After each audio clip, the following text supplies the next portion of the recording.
Buenas tardes con todos. Vamos a dar inicio a esta conferencia online. Mi nombre es Herbert Parimango, acá en Trujillo y en Lima con el doctor Jaime Mendoza. El día de hoy vamos a tratar acerca de las medidas de prevención para afrontar el COVID-19, qué acciones corresponden al empleador. Bueno, nosotros somos PMHSQ, una empresa consultora con sede en Trujillo y en Lima, que brinda servicios de consultoría en general, servicios integrales en gestión de seguridad y salud en el trabajo. Los dos panelistas que estamos a cargo de este evento es el doctor Jaime Mendoza Rosas, médico ocupacional, auditor médico, forma parte del equipo de PMHSQ, cuenta con más de 15 años de experiencia en diferentes sectores económicos, minería, industria y en general diversos sectores, siempre enfocado a la salud ocupacional. Y por mi parte, yo soy Herbert Parimango, ingeniero industrial, soy especialista en sistemas de gestión de seguridad y salud en el trabajo, ¿sí? Y actualmente, bueno, soy quien lidera el equipo de PMHSQ. Muchas gracias, ingeniero Herbert. Y bueno, tengo el agrado y mucho gusto de poder participar en esta conferencia en un momento bastante difícil, pero más que difícil, es una oportunidad de retos importantes, de hacer fuerza común, de hacer, de que nuestra imaginación un poco pueda despertar de la rutina y comenzar a hacer cosas diferentes, un poco a reinventar las cosas, ¿no? Son nuevos retos, nos va a costar un poco, nos va a costar probablemente varios meses, no es un tema que sea realmente, va a acabar con el levantamiento de la cuarentena para el día 26, va a haber un poco más de tiempo, van a haber restricciones y las empresas se tienen que adaptar.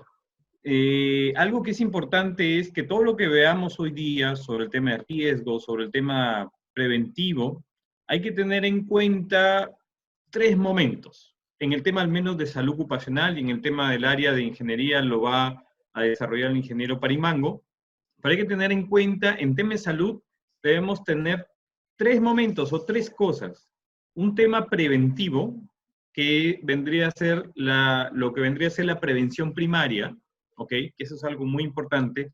Esto lo enfocamos bastante cuando estamos mirando la exposición al riesgo en general, porque esto es una pandemia, vendría a ser en el tema de salud ocupacional una exposición a un biológico, o sea, está dentro de la clasificación de riesgos, pero también tenemos que entender que toda nuestra gestión dentro de la empresa tiene 3 momentos. La parte primaria, que es la atención primaria, que es la prevención primaria, que es el momento de levantar todas las acciones posibles para evitar el daño a la persona, sea una enfermedad ocupacional o sea una enfermedad común, que lo vamos a conversar y de repente saldrán preguntas por esa parte. El segundo momento de lo que es la atención en sí, la atención primaria de la salud, es la prevención secundaria. ¿Cuál es la prevención secundaria? Ya cuando la persona tiene una enfermedad, ¿ok? Tiene una enfermedad y tratamos de que esa enfermedad no genere un daño permanente. O sea, tratamos de hacer todo lo posible o para que la persona no fallezca, que es en este caso el tema en sí de lo que es el COVID-19. Hay que diferenciar lo que es COV-2 y COVID-19 y lo que es la parte de intervención terciaria o lo que es la parte recuperativa. O sea, todas estas personas que se están enfermando, probablemente el 80-85% de las personas va a pasar como un tema menor, va a pasar como un resfrío, pero hay personas que se van a complicar. Estas personas que se van a complicar, vamos a tener que evaluarlas desde el punto de vista ocupacional, que eso es lo que es prevención terciaria, si quedan o no con una secuela. Ya se está mirando ahorita en el mundo que al menos los que entran a ventilación mecánica en el tema de UCI podrían tener un proceso inflamatorio crónico para el futuro. Y eso va a generar el tema de los que se recuperen, porque hay una parte que va a fallecer, va a tener una implicancia en su acción laboral, va a tener un impacto sobre las acciones que hacía normalmente sobre su puesto de trabajo. Entonces, tenemos desde un punto de vista general, el tema ahorita de implementar acciones para el retorno a las funciones, que va a ser progresivo, pero también el médico tiene un rol muy importante en el tema de valorar la condición de salud para su reingreso. Todos tendremos, después de pasar esta pandemia, nuestro pulmón igual que antes. Estos los estudios aún están en proceso, si bien es cierto, la medicina está avanzando a tiempo récord. Por lo general, la medicina siempre ha tenido saltos bastante grandes en tecnología médica, en avances de descubrimientos médicos, cuando han habido guerras mundiales, ¿no? La Primera Guerra Mundial, la medicina avanzó muchísimo, la Segunda Guerra Mundial avanzó también bastante. Entonces, esto también se está considerando como una guerra, ¿no? Porque es algo que nos viene a atacar un enemigo y que encima es invisible, pero que rápidamente hemos tenido su genoma en menos de 30 días de inicio de la pandemia, que al principio era una epidemia. Entonces, esto de alguna manera nos ayuda porque algo que vamos a ver es que en 1918, cuando hubo el tema de la epidemia o la pandemia de la gripe en Europa, que empezó en la parte de España, en esa época los médicos todavía no existían el concepto de virus, no conocían qué era un virus. O sea, tenemos gran probabilidad de surgir después de este evento, de este momento que ahorita es angustiante para muchos, para nosotros también como médicos, el riesgo es latente. Hay muchos médicos que ya están contagiados en el Perú, sin embargo, esto viene para adelante. Hay muchas cosas que podemos hacer porque finalmente vamos a salir de esta pandemia y vamos a terminar. ¿Cómo está ahorita el tema de la perspectiva de la pandemia? Vamos a ir mirando. ¿Cómo podemos ver este punto? Bueno, hasta ahorita van más de 2 millones de personas confirmadas. Esto es algo importante, entenderlo. Todas la respuesta sanitaria que puede tener los diferentes países es muy diferente, es muy diferente. Perú está de alguna manera reaccionando, si bien es cierto, no en la capacidad ideal, pero está reaccionando mucho más rápido que en otras partes del mundo. Por ahí hay cuadros que dicen comparativo, mira, en el tema, en el día veintitantos, en el día 30, Italia estaba en otra condición, se parecía al Perú, nosotros vamos a ser peores. No hay que tener en cuenta eso, porque si bien es cierto, el avance es exponencial, sin embargo, nosotros arrancamos el tema de reclusión, de aislamiento social mucho antes. Entonces, el efecto pico superior va a ser menos, de todas maneras va a ser menos. En fin, estos 2 millones de personas, por ahí podemos decir, oye, pero estos son las personas que de alguna manera se han ido al inicio acercando al hospital y que de alguna manera le hemos hecho un estudio. Hay una parte y una parte. Una parte que son los que se acercan al hospital. Hay una gran parte, casi el 35% del grupo general, porque este es un grupo confirmado, del grupo general que no tiene ningún síntoma, absolutamente ningún síntoma. ¿Esto qué quiere decir? Que he estado con mis constantes vitales, he pasado mi vida normal, de repente me he ido a comprar a la farmacia y no tengo absolutamente nada, ningún síntoma, más o menos el 35%. Pero hay otro grupo, que más o menos es el 55%, o 50% que genera un síntoma muy leve, que más o menos va a llegar entre los dos en un 80-85%. Y bueno, el 15%, hay una parte que se necesita hospitalizar y otra parte se necesita que pase a unidad de cuidados intensivos. ¿Cuál es la característica de este virus? Que es sumamente infectante. El COV-1, que es su primo hermano, por decir así, en el año por ahí 2002, 2003, solo infectó a 700 personas en el mundo. Sí, es cierto, su mortalidad era mucho más alta, pero su poder infectante era menor. Este virus es sumamente menos letal, pero mucho más infectante. Entonces, al diseminarse con mucho más facilidad por todo el mundo, más o menos el 3% de la población que se infecta va a morir. O sea, ese es un promedio. Todas las acciones que estamos haciendo los médicos en el nivel 2 para llegar a una medicina que de alguna manera disminuye el efecto o disminuye las complicaciones, eso va a ayudar. Por eso es que es diferente enfermarse en enero, cuando recién solamente se conocía al virus, que enfermarse en agosto, cuando la medicina ya ha avanzado bastante y hemos podido de repente lograr que muchas de esas personas que al principio se morían, ahora ya no.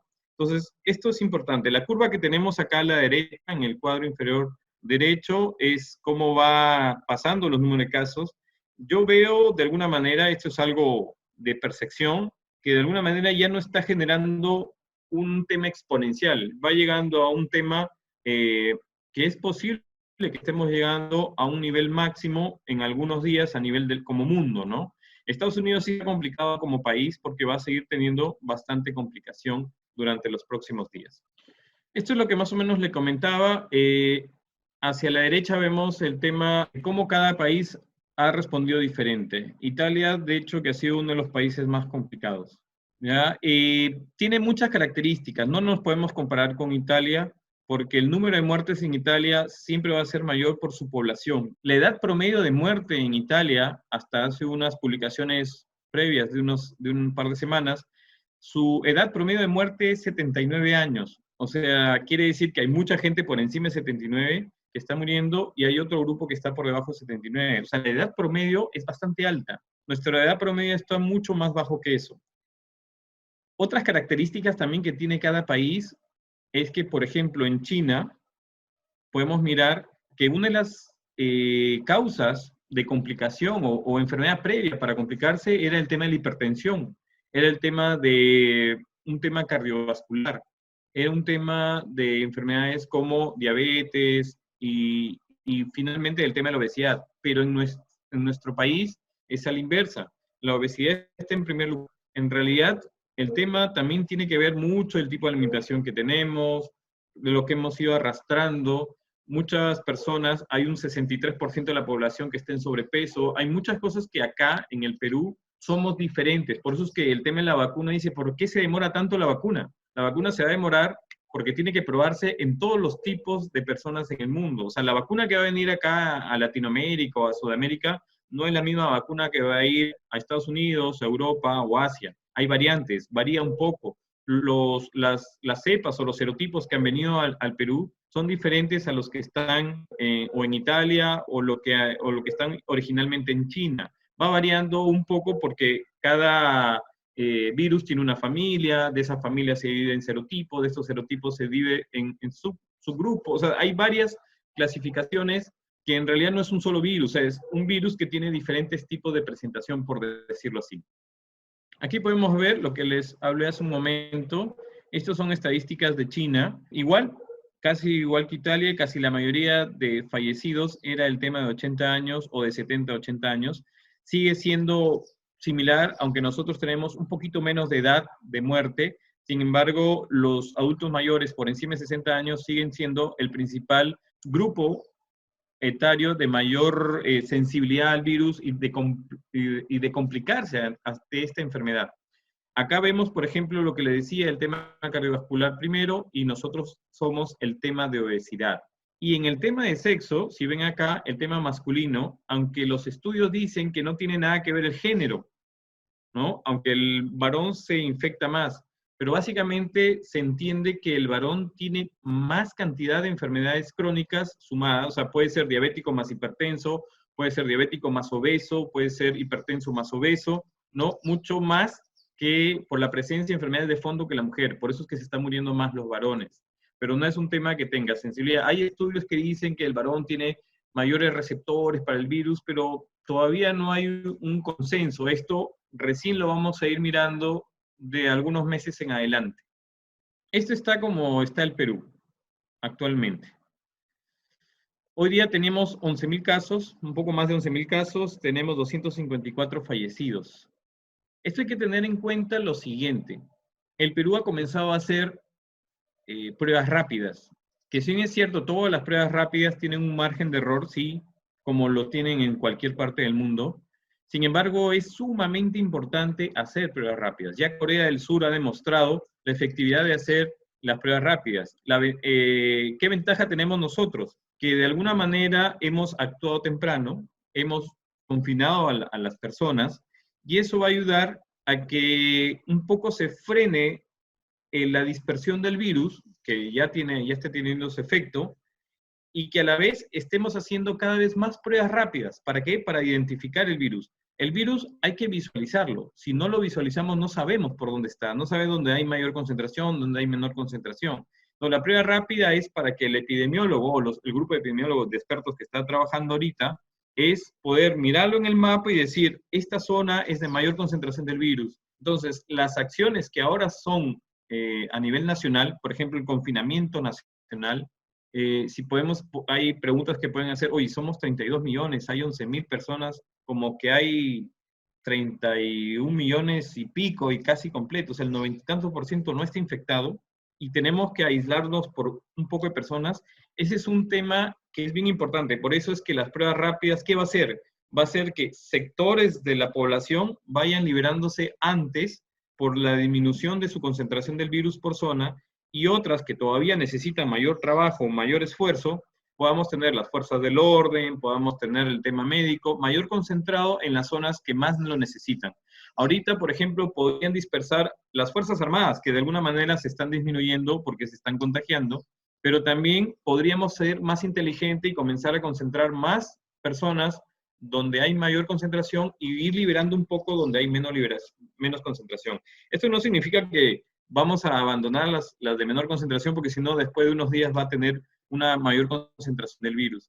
Sin embargo, epidemiológicamente y eficientemente en el tema político va a ayudar a que se tomen decisiones con mayor eficiencia y mayor eficacia también en el tema del resultado que debemos tener. Muy bien, esto lo pueden ver todos los días, es la sala situacional del COVID 2019. Ya las preguntas que están ahí que estoy mirando, lo vamos a ir respondiendo. Lo ideal es que se hagan todos, sí, lo ideal es que nos hagamos todos. Sin embargo, obviamente por la disponibilidad no va a ser posible que lo hagamos ahora. Probablemente hagamos en el privado, porque ya ahorita en el privado ya se están vendiendo, que poco a poco nos vayamos haciendo de manera privada o de manera política, un tema de política nacional, y vamos a ir sumando esfuerzos también, ¿no? De poder hacer el tema de las pruebas. Ojo, hay que tener mucha tranquilidad, porque el tema de la prueba no es que determina si me voy a complicar o no, es simplemente para que el epidemiólogo, o de una manera también la salud ocupacional es parte de la epidemiología, así como yo puedo mirar Lima, por decirlo así, o Trujillo, y ver dónde está el virus, dentro de la empresa también puedo hacer lo mismo. Puedo hacerlo de manera privada, se hacen las pruebas y yo puedo ver cuáles son los trabajadores, de qué zonas se están viniendo con mayor riesgo, y puedo ir haciendo todos los controles que vamos a mirar en adelante, lo puedo hacer con mayor inteligencia. O sea, la información me da mayor respuesta inteligente. Eso es importante. Es importante. Lo que pasa es que el tema de disponibilidad de pruebas aún no es completa, y lo bueno es que ya tenemos la tecnología en el Perú para hacer esas pruebas. Solo que ahí ya el tema político ya se tiene que poner tiene que ponerse pilas, por decirlo así, para que se pueda desarrollar aquí en el Perú, porque obviamente eso necesita una inversión. Esto van a ver, esto epidemiológicamente lo van a ir mirando. Esto es lo que llegan a ver, lo que es la predicción de fallecidos por día. A ver, ¿por qué es importante ver el tema de fallecidos? Porque los fallecidos son visibles, o sea, desgraciadamente es así. Nosotros tenemos 11.000 confirmados, y los que no están confirmados no son visibles. La proporcionalidad nos ayuda a que el epidemiólogo diga, si tenemos 252 fallecidos ahorita, o 57 fallecidos aproximadamente ahorita en el Perú, y más o menos la mortalidad es del 3%, más o menos coincide con los 11.000. Pero podría haber un tema de que en otros países que hacen más pruebas, tienen menos del 1% o 2%, entonces quiere decir que podríamos estar por los 15.000 o 18.000 personas infectadas. Son cálculos, no es un tema de decir el tema que tiene que ser veraz completamente. Si necesitamos saber todas las personas exactamente con un número exacto, tendríamos que hacer, como dijo creo que ayer, hoy día el presidente, tendríamos que hacer los 32 millones de pruebas. Eso va a ser un poco difícil. Y hay que tener en cuenta que una prueba a veces sale negativo, porque depende mucho en qué momento de la enfermedad estamos. ¿Ok? Eso es sumamente importante. Entonces, la curva de fallecidos nos va a indicar cómo va el tema del pronóstico, sobre todo si va a ir bajando el número de fallecidos, vamos a tener que nuestra cuarentena, nuestro esfuerzo a nivel nacional está surgiendo, y que deberíamos tener al finales de mayo una disminución bastante radical. Pero ojo, esta curva es una modelación, es una estadística. Esto va a variar un poco porque el 27 de abril vamos a comenzar a trabajar, obviamente no todos, hay muchas cosas que no se van a hacer, pero España, por ejemplo, con toda la cantidad de fallecidos, hay 300.000 personas que el lunes empezaron a trabajar. Sin embargo, esto significa que va a volver a repuntar el virus. De todas maneras, estas son las oleadas. Si nosotros queremos ver el pronóstico, también tenemos que ver la historia. En 1918, que fue la pandemia de la gripe española que se le dijo, tuvo 3 oleadas, tuvo 3 olas, ¿no? La primera ola, segunda y tercera, que fue casi para 1919. Entonces, esto más o menos vamos a tenerlo así. Lo que pasa es que ahora las medidas de control que tenemos son mucho más eficientes que en esa época. En esa época no habían rapidez, los médicos no conocían el concepto de que era un virus, o sea, no se conocía. Entonces, gracias a esto es que vamos a poder lograr que las siguientes olas sean menores, que no sean con picos tan altos. Va a depender mucho de la disciplina de la población. Podríamos tener una población asiática que tiene mayor disciplina y puedan tener un control mucho más eficiente.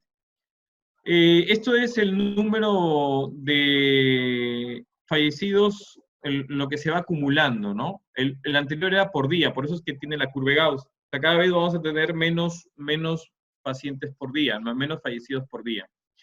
Fíjense cómo está este gráfico. Es la proyección de levantamiento de restricciones. Wuhan empezó el 23 de enero y abrió recién a un tema no normal, todavía tiene muchas restricciones, pero como que comienza ya a moverse el tema de la economía después de 11 semanas. Entonces, para nosotros, España, 14 de marzo, empezó 2 días antes que nosotros hemos arrancado el 16, así que para el 1 de junio deberíamos tener algunas actividades comerciales un poco más avanzando. Todavía los moles, todavía los cines, todavía eso no lo vamos a tener. Y después vamos a tener probablemente otros días que vamos a tener el tema de aislamiento, porque va a ir repuntando como olas. Tenemos un peligro, como mencionaba el doctor. Tenemos un peligro, en este caso es el coronavirus. ¿Sí? Tenemos el evento peligroso, que es la forma como podríamos tener contacto con este virus, y tenemos las consecuencias. ¿Sí? Un ejemplo o un gráfico sencillo para poder entenderlos rápidamente. El evento peligroso es la forma como podríamos contagiarnos. Podemos contagiarnos por personas que tienen el virus, pero que no tienen síntomas, ¿no? Lo cual representa una mayor probabilidad de contagio. Podemos contagiarnos por personas que sí tienen síntomas, que es visible ver esto. ¿Sí? Podemos contagiarnos por los implementos, por ejemplo, que son tocados por estas personas que están infectadas.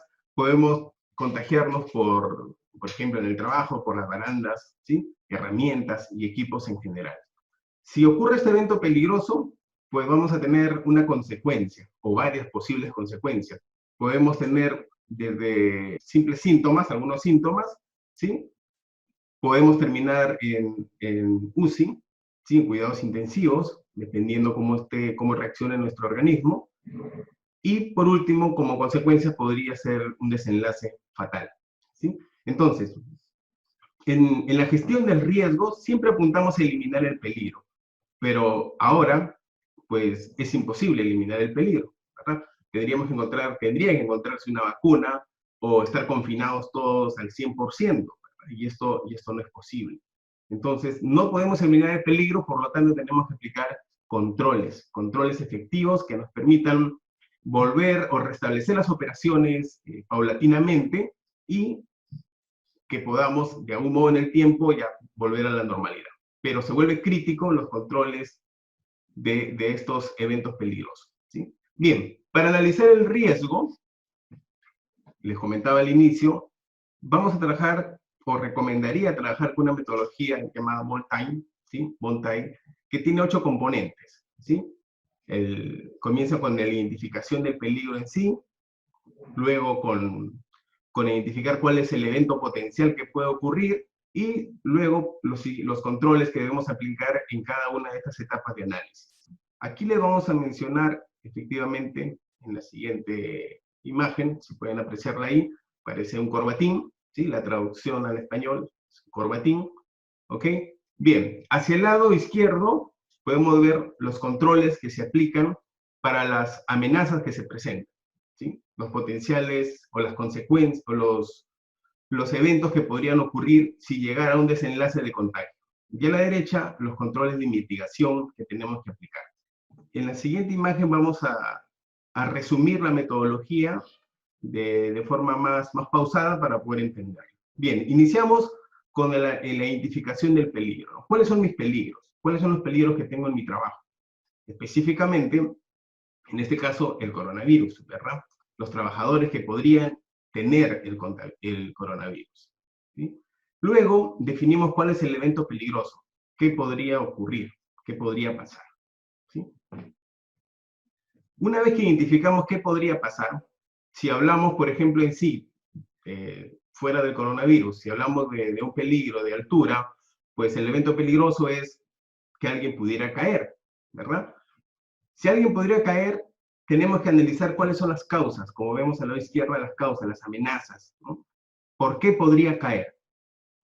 ¿Sí? Porque no tiene capacitación, porque no está conectado, ¿sí? Porque los equipos están en mal estado. ¿Por qué podría caer? Luego, analizamos cuáles serían las consecuencias.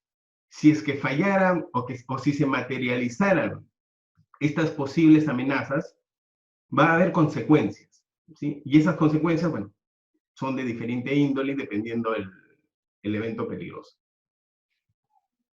Bien, entonces, si ya identificamos cuáles son las posibles amenazas, ¿sí? Las causas que lideraron ese evento peligroso, pues tenemos que determinar cuáles son las barreras preventivas. ¿Qué barreras de prevención vamos a aplicar para que esas amenazas no se materialicen y se conviertan al otro lado en una consecuencia?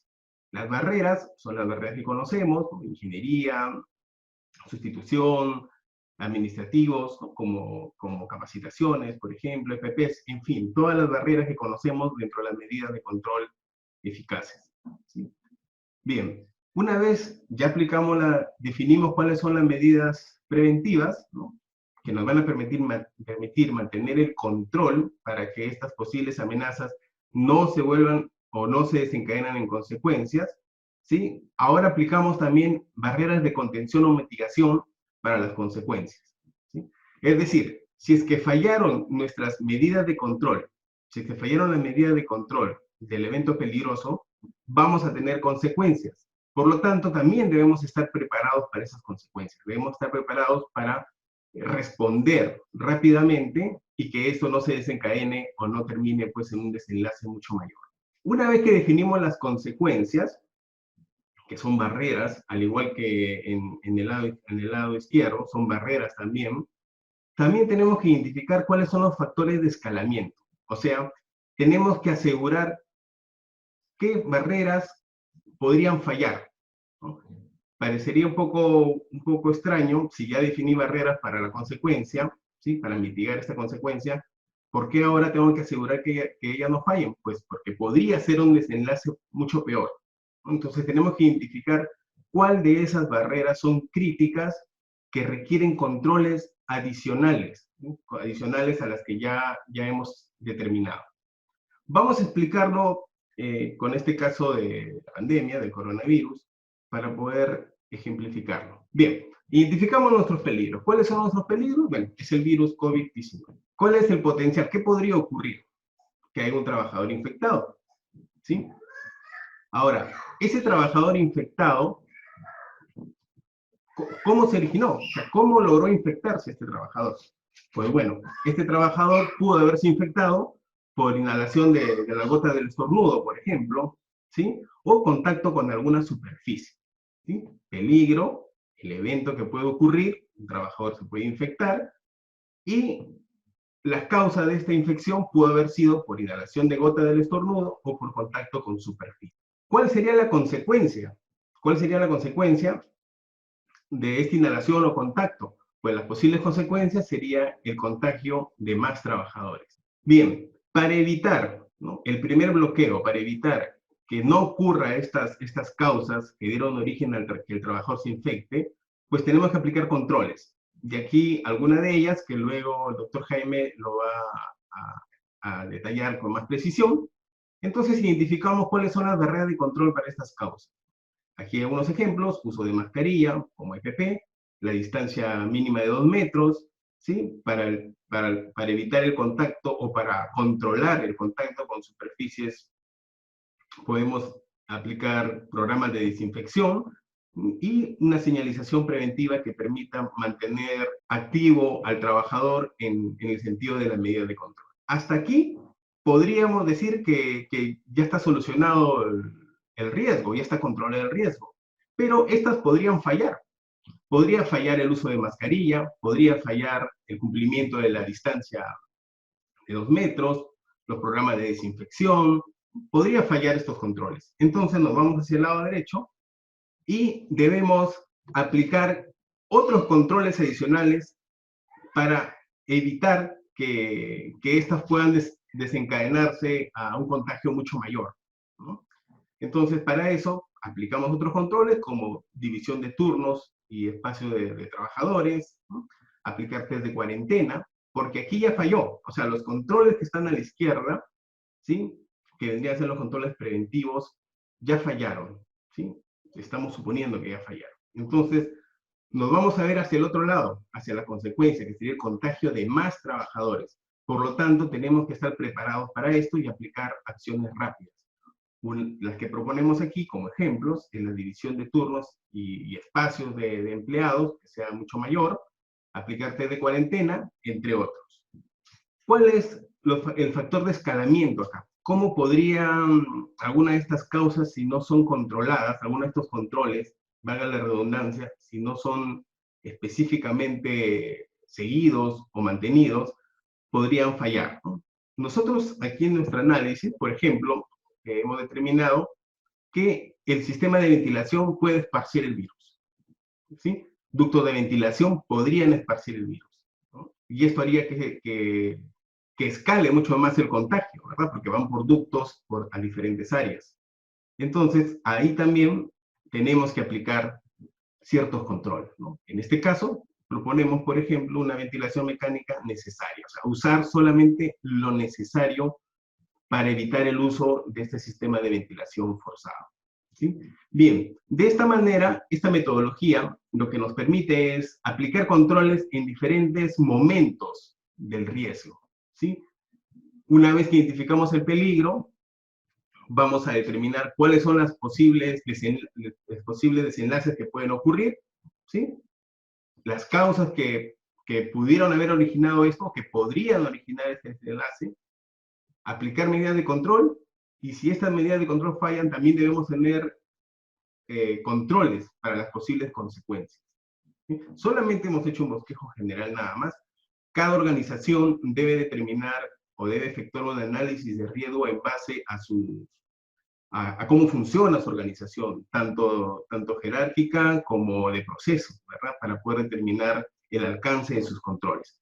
En este caso, todas deben estar enfocadas específicamente al control, que no llegue el virus hacia las instalaciones del empleador, y si llegaran, porque podría fallar alguno de los controles, estar preparados con otros controles para mitigar las posibles consecuencias. Bien, luego del análisis de riesgo, pues hay que asignar responsables de las acciones, quién va a cumplir cada acción, definidos con nombre, ¿sí?, en un documento, asignar recursos, los recursos que se requieran, revisar periódicamente los controles, ahora más que nunca esto deben ser diarios, ¿sí? Aplicar mejora continua inmediata, por lo general siempre revisamos si falla algo, pues en una reunión que puede tomar unos días, unas semanas. Ahora lo que tenemos que hacer es, detectamos una falla en alguno de los controles, debe ser diariamente revisado y implementado la corrección de forma inmediata, ¿no? Y por último, establecer planes de comunicación. Planes de comunicación de los controles que se están aplicando para que sea conocido por todos, y también pues puedan ayudar a que los trabajadores difundan esto o pongan refuerzo en las áreas operativas. Si vemos este gráfico, ¿sí? Si vemos este gráfico, Tiene como fuente a un ingeniero especialista llamado Tomás Cuello, si vemos ahí en la fuente, el gráfico. Él hace unas semanas hizo este análisis estadístico que ha sido compartido en muchos países y analizado por muchos especialistas también de países, incluido el Perú, y él establece este movimiento, ¿no?, de la pandemia, ¿no? Él establece que de 3 a 7 semanas es la parte donde debemos controlar, ¿sí? Es el punto donde debemos controlar y hacer los mayores esfuerzos, para luego entrar a una etapa de la danza, que es la etapa en la cual ya bajan los contagios, luego de aplicar las medidas de restricción, bajan los contagios, y de algún modo vamos a empezar a salir a trabajar, pero con controles igual estrictos, que permitan controlar la propagación de este virus, ¿no? Como decía el doctor Jaime, si estos controles, una vez que empezamos, no son aplicados con la misma rigurosidad que lo estamos haciendo ahora, pues esto puede subir nuevamente a los niveles en que nos encontramos. Bien, ¿a quiénes afecta? Aquí nos afecta. Bueno, afecta a las personas en general, a los trabajadores, ¿sí? Afecta a la cadena de suministros, que vendría a ser, pues, todos los contratistas, por ejemplo, que nos brindan suministros, servicios, o a quienes les compramos los servicios, ¿verdad? Así que afecta a toda la cadena de producción. Afecta a nuestros activos, porque no podemos disponer de ellos en su totalidad. Afectan a nuestro sistema de tecnología de información, porque, bueno, no se encuentran saturadas, hay que brindar accesos remotos en la cual puede filtrarse información. Este peligro, que se convierte en un riesgo porque estamos interactuando con personas, afecta a todos, y por lo tanto tenemos todos que intervenir en los controles, ¿sí? Si yo he efectuado mi análisis de riesgo, definitivamente que en el análisis de riesgo tienen que estar involucrados los proveedores, para poder también determinar controles en ellos, ¿no? Tanto proveedores que pueden llegar hasta la puerta como contratistas que están interactuando en nuestras operaciones. Bien, entonces, más que ahora, tenemos que poner el esfuerzo de todas las partes, ponernos en alerta y sobre todo aplicar efectivamente todos los controles que se efectúan. Bueno, ya dejo al doctor Jaime, ¿sí? Dejo ya para que pueda continuar. Me gustaría hacer un pequeño análisis. Estuve revisando estadística, hablando de controles de seguridad, estadística del año pasado, y más de 2 millones de personas fallecen. Si bien es cierto, esta pandemia afecta a cualquiera, sin distinción de raza, sexo, edad, situación económica o lo que fuera, en los accidentes de trabajo más están expuestos los colaboradores, ¿verdad? O los que estamos inmersos dentro de las áreas de producción o actividades. Pero los accidentes fatales ocurren en el día a día a nivel mundial y son mucho mayor que la pandemia, ¿no? Un pequeño análisis no quiere decir que no debemos prestar la medida de atención, ¿no? Porque este virus, pues, es muy contagioso. Pero los accidentes de trabajo ocurren miles de cientos todos los días, ¿no? Entonces, es un punto para tomar en cuenta de que esto nos va a ayudar a aprender de que a cualquiera le puede ocurrir, ¿sí? Un accidente, una enfermedad, una infección, y por lo tanto debemos cumplir todos con los controles. Ahora más que nunca, yo creo que siempre se saca algo positivo de una adversidad, y yo creo que esto va a aportar mucho porque todas las líneas de mando, trabajadores, van a sentir que cuando hay un riesgo, todos tenemos que estar unidos para poder controlarlo. Le cedo la palabra, doctor. Muchas gracias, ingeniero Parimango. Muy importante y muy interesante en la parte que ha explicado el ingeniero, porque si bien es cierto, o sea, las medidas de control tienen un orden.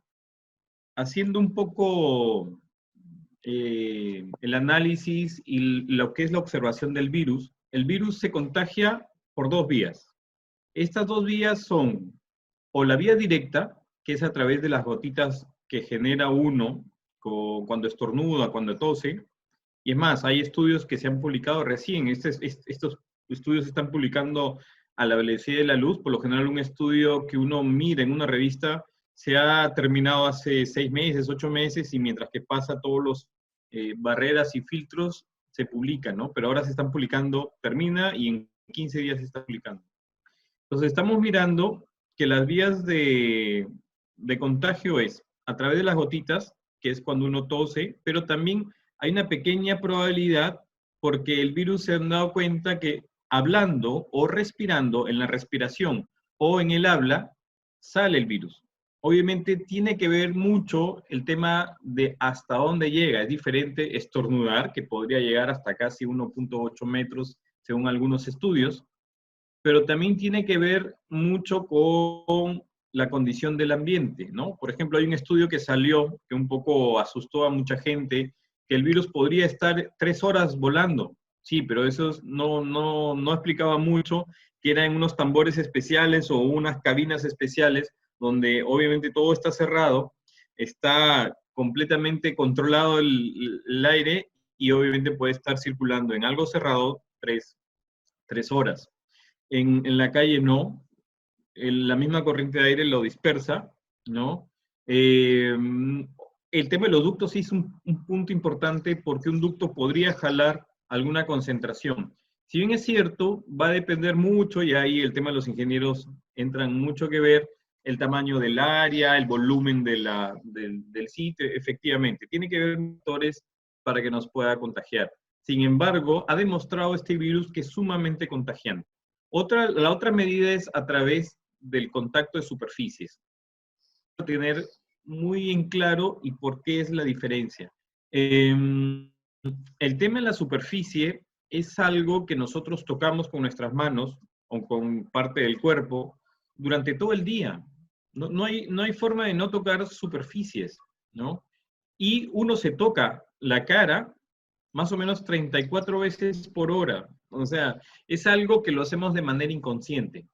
Entonces, esa vía es una de las vías de mayor probabilidad de contagio que la vía directa, porque la vía directa yo tengo que estar cerca a una persona que está estornudando o hablando muy cerca de los 50 centímetros o 1 metro, o que tenga alguna condición, como por ejemplo hay estudios que se han dado cuenta de que efectivamente el virus podría estar por fuera de los 2 metros, pero ¿en dónde? Por ejemplo, en la sala de UCI, donde claro, tienes 8 o 10 pacientes conectados con un respirador y eso hace que la concentración del virus, que tiene que ver con el inóculo del virus también, esté flotando en el aire por muchas horas, 24 horas están los pacientes ahí conectados, entran más, salen, entran otros y ha demostrado que por qué los médicos se infectan con facilidad a pesar de los EPPs, porque el virus está en una concentración muy alta en ese ambiente, ¿no? Ese es un tema que hay que tener en cuenta,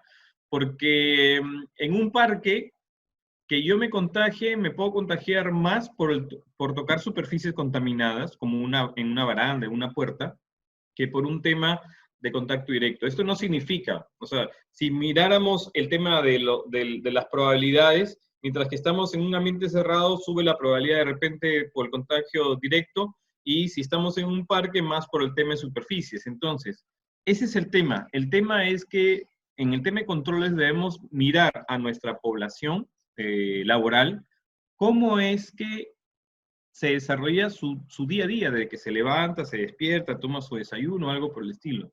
Primero, su entorno familiar. En el entorno familiar, si es que hay una persona contagiada, la probabilidad que esté contagiado es muy alta, porque la posibilidad de contagio de este virus es bastante sensible y alta también la posibilidad de contagiarse.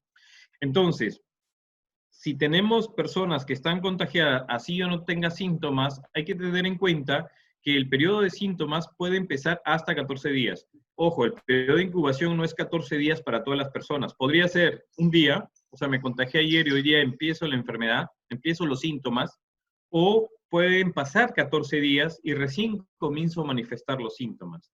Entonces, ¿esto qué significa? Significa que durante esos 14 días estuve incubando el virus. Ahora, el tiempo promedio de todas las personas, en la gran mayoría, es entre 7 a 8 días. O sea, desde que me contagié, entre 7 a 8 días en promedio es que comienzan a hacer los síntomas, ¿ok?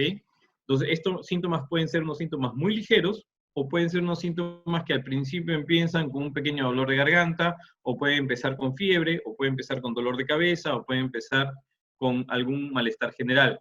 Sin embargo, después de unos días es cuando comienza la posibilidad de complicarse. Ojo, en el 80% no se complican, siguen con esos malestares pequeños, como un resfrío común, y después pasa. ¿Ok?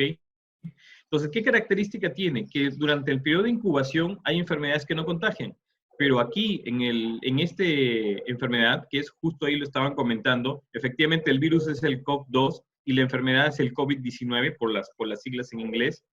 Esta enfermedad se caracteriza de que sí se puede contagiar el virus, sí se puede contagiar el virus en el periodo de incubación.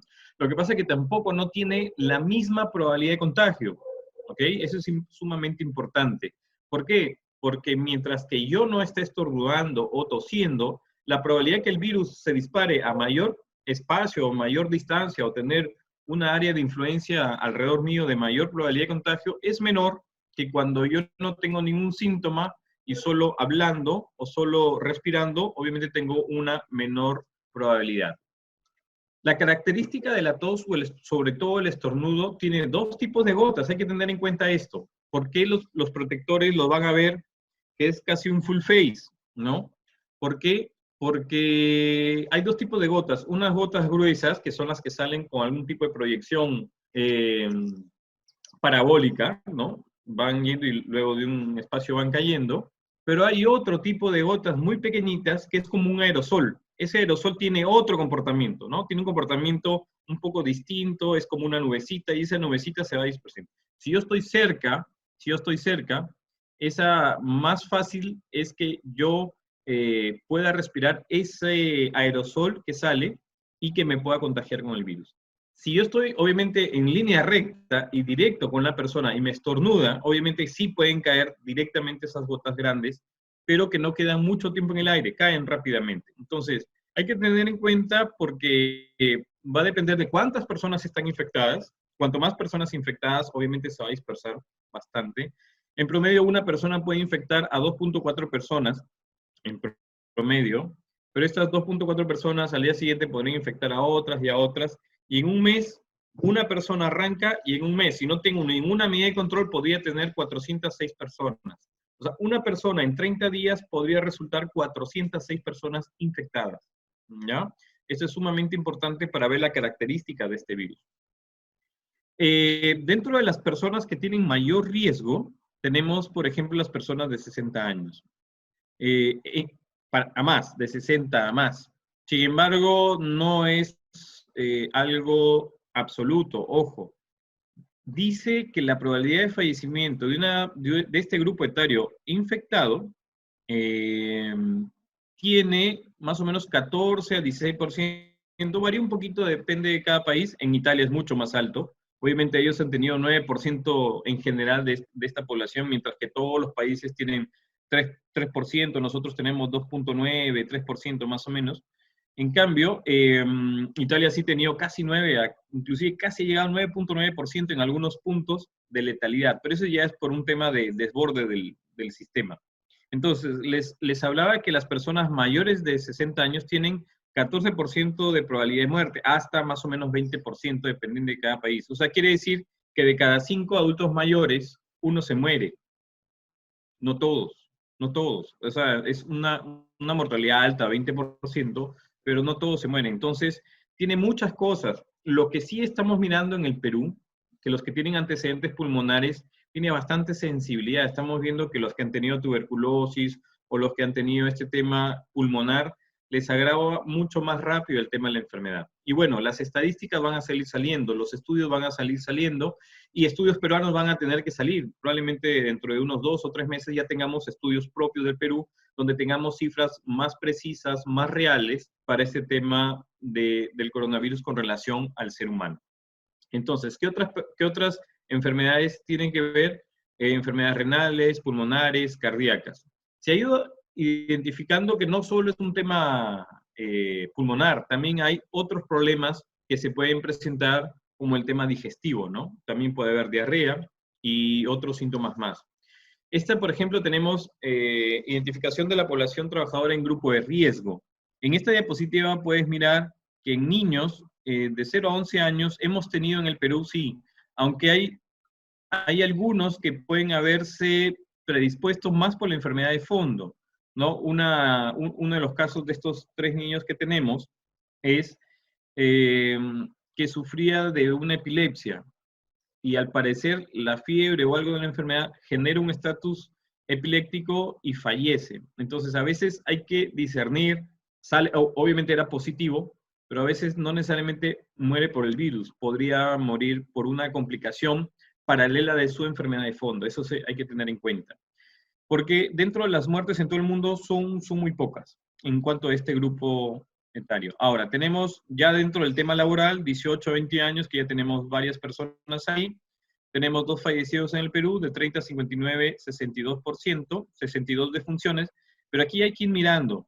Este grupo etario de 30 a 59 años, si vamos mirando en edad, a partir de los 26, 27 años, las personas comienzan a engordar.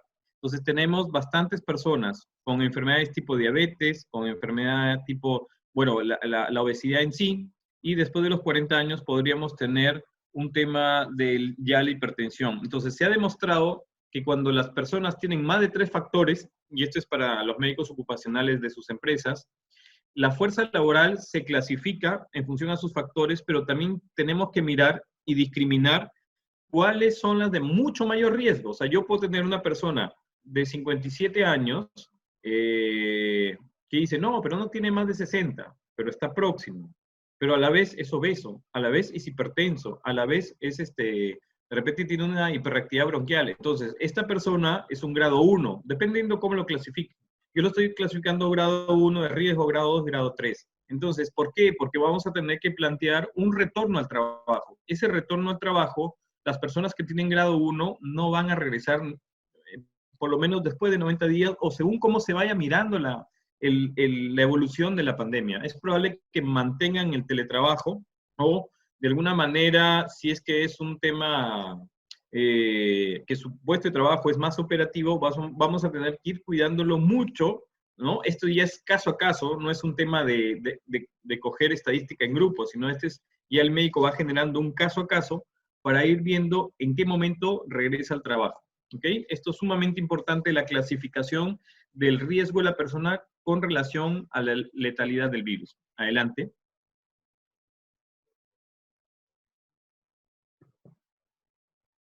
Adelante. La siguiente diapositiva. Muy bien, principales comorbilidades fallecidos. Ahí está el tema de obesidad, diabetes, hipertensión, cardiopatía, insuficiencia crónica. Se dan cuenta que esto va cambiando. Ya, por ejemplo, en las últimas estadísticas va repuntando diabetes mellitus, hipertensión y la obesidad como tercer lugar. Entonces, hay que tener muy en cuenta porque para los chinos es diferente. Para los chinos es más cardiopatía, hipertensión y el tema coronarios. Para nosotros varía un poco, no es igual. Por eso es que las poblaciones responden igual y las vacunas no van a ser iguales.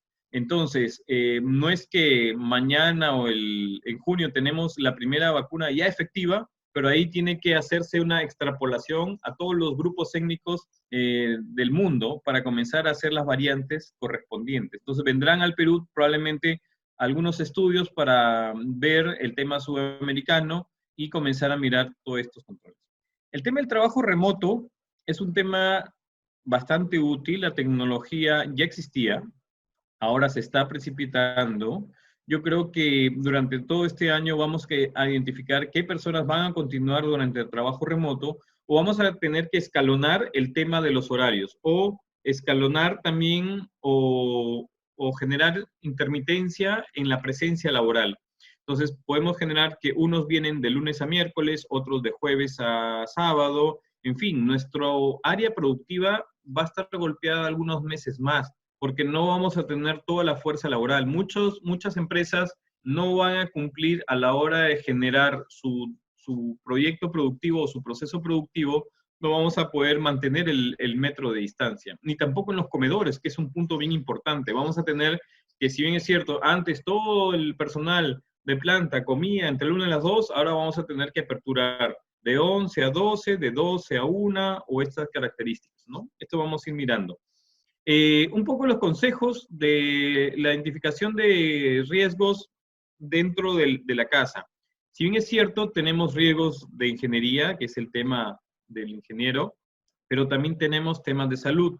O sea, nosotros hacemos controles, medición de iluminación, estamos mirando que según la norma son 350 lux a 450 lux como mínimo para que una oficina, lo llevamos a la casa y estamos trabajando con las luces apagadas, solo con un foquito que puede llegar a 50, a 40 lux. Entonces, esas características se tienen que conservar. Todo lo que hemos generado en los hiper, todo lo que hemos generado en las matrices de higiene, todo lo que hemos generado en las identificaciones de los riesgos, tanto de seguridad como el tema de salud, en el tema de medicina ocupacional, tenemos que de alguna manera trasladar toda esta información, que es parte de las normas que estamos saliendo en estos días, para que el trabajador entienda que su puesto de trabajo tiene que estar en lo posible, obviamente en lo posible por un tema de emergencia, lo más parecido a su lugar de trabajo. Entonces debemos tener una iluminación natural en lo posible, hay que evitar los destellos, hay que colocarnos de alguna manera que no nos toque la luz directo o que no brille el sol dentro de nuestra pantalla de computador, por ejemplo, o disponer de una ventilación buena. No podemos generar, por ejemplo, una oficina de trabajo en el garaje, no vamos a generar una oficina de trabajo en alguna zona, de repente en nuestra azotea sin techo, o sea, tenemos que buscar una situación en la cual tengan las condiciones ambientales deseables en lo posible. Hay que tener en cuenta con el tema de los niños. Es diferente el teletrabajo regular, un teletrabajo normal. Yo podría hacer un teletrabajo para mi empresa, pero cuando yo hago el teletrabajo en la mañana, mis hijos están en el colegio. Entonces, ahora no, en un estado de emergencia, hay que tener en cuenta y hay que ordenarnos muchísimo. Muchas veces, tanto el papá o la mamá, los dos están en teletrabajo, y de alguna manera tienen que compartir también la señal de internet porque los webinars jalan mucho consumo de este recurso y tienen que ir compartiendo entre atender a los niños y poder atender a su empleador, ¿no? Eso es un tema que ha generado también un tema de salud mental bastante estresante. El tema de las instalaciones, aquí hay que tener muy en cuenta. Aquí vamos a tener que tratar, este control va hacia ¿qué línea de control? Hacia el que vamos a controlar el tema de superficies. Ojo, en lo que es contagio de superficies entra mi mano como superficie, porque yo toco una superficie y mi mano se convierte en una superficie móvil, por decirlo así, que va a llevar al tema receptivo, que es la boca, la nariz o los ojos. Entonces, tenemos las medidas de control, que es el lavado de la superficie, sea, por ejemplo, pisos, sea, por ejemplo, la ropa del trabajador, sean mis manos, ¿ok? Son importantes el tema porque la parte de contacto de superficies, esa parte es la que no la identificamos como riesgo. Yo puedo estar tocando la superficie de la mesa donde estoy ahorita y ¿habrá virus o no habrá virus? Pero si obviamente lo desinfecto, la probabilidad de que haya un virus es bastante remota. ¿Ok? Entonces, sumamente importante, sobre todo porque nuestros trabajadores van a venir en un transporte público. Vienen con su mascarilla, de repente vienen en un horario adecuado, sin embargo, se van a recostar sobre alguna superficie del bus, se van a sentar sobre una superficie del bus, o van a ir cogiendo los pasamanos. Entonces, para eso es importante la limpieza. Una cosa es el transporte público y otra cosa es el transporte hacia las instalaciones, ¿ok? Hay personas o hay empresas que tienen transporte propio para sus trabajadores. Aquí vamos a tener que inhalar bastante claro porque el aforo tiene que ser el 50%. Si antes tenías un bus de 45 pasajeros y venían 45, a veces hasta 47, un poco por encima de lo permitido, acá vamos a tener que tener un aforo máximo de 25, 24 personas, ¿no? Más o menos. Entonces, vamos a tener que tener horarios escalonados. ¿Qué significa horarios escalonados? Si antes tus trabajadores entraban todos a las 7 de la mañana, vas a tener que armar los marcadores o de alguna manera una medida de control de asistencia que no sea compartir el dedo, o por ejemplo estos electrónicos, que no sea firmar listas, porque el firmar listas 50 personas van a coger ese mismo papel o ese mismo lapicero, y vas a tener que ordenarlos de una manera, por ejemplo, que unos entren 7 de la mañana, otros entren 8, otros entren 9 de la mañana. de tal manera que también el transporte público no se va a saturar. Entonces, las empresas van a tener que reinventarse en este tiempo de emergencia que durar por lo menos hasta el próximo año, que venga la vacuna, y ya con la vacuna nos va a hacer respirar bastante, ¿ok? Pero vamos a tener que reinventarnos, vamos a tener que tener medidas de barrera como el tema de la sanitización de la ropa de la persona, sanitización de lo que es el tema de superficies, el control de temperatura que podemos mirar. Esa es una medida de control importante, porque la fiebre empieza en los primeros días de inicio de sintomatología. Entonces, cuando yo ya tengo fiebre, la probabilidad de contagiar a mis compañeros es 3 o 4 veces más que cuando yo estoy asintomático. Por eso es que las pruebas, si bien es cierto, no ayudan mucho cuando estás muy temprano, porque necesitas, ¿qué miden las pruebas rápidas? Las inmunoglobulinas. Las inmunoglobulinas no aparecen el primer día o segundo día de yo haberme contagiado, aparecen después de unos días. Pero muchas veces yo podría ser asintomático, estar desarrollando la enfermedad asintomáticamente, pero una prueba rápida me identifica como positivo e inmediatamente lo saco del tema lo mando a aislamiento y busco sus contactos, porque es un trabajo bastante de uno a uno, y buscar sus contactos, porque ellos también, en lo posible, deberían estar en aislamiento y tomarle las pruebas. Si alguno de ellos sale negativo y después de 7 días sale negativo, tienen ya la probabilidad de retorno, ¿no? Y los que salgan positivo continuarán su cuarentena.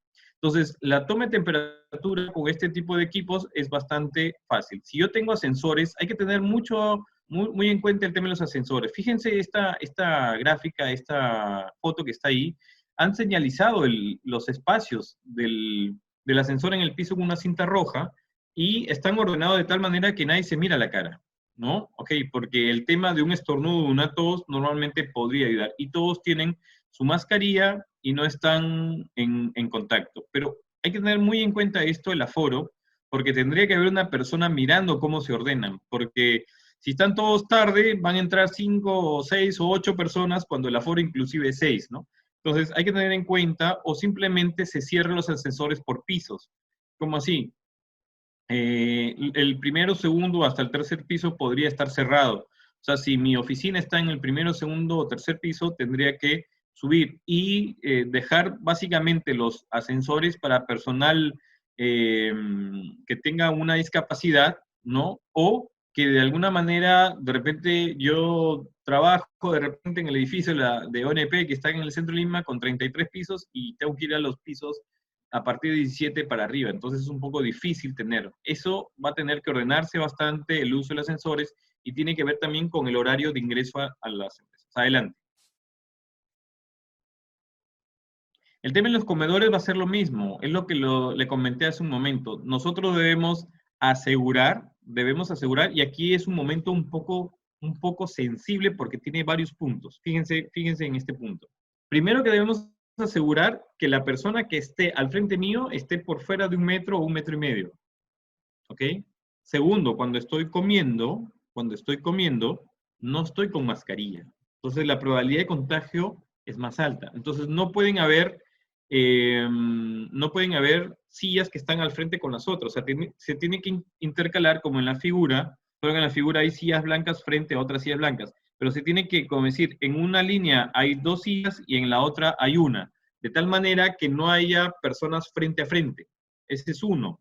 2, como voy a ordenar horarios, o sea, normalmente mi tiempo que dice la ley es mínimo 45 minutos. Yo puedo comer en 20 y 25 estoy conversando, obviamente es un momento de esparcimiento, es bueno que eso haga, pero en este momento no lo vamos a poder hacer. O sea, tenemos que enfocar todas nuestras acciones a cortar la vía directa y a cortar la vía indirecta, que es a través de superficies. Primero, que a medida que se levantan los comensales, se tiene que volver a sanitizar la superficie del comedor, y que los otros que lleguen con lavado de manos previo, probablemente necesiten o de repente retirarse un overol o alguna cosa para entrar a comer con otra ropa. Va a depender un poco el análisis de cada empresa.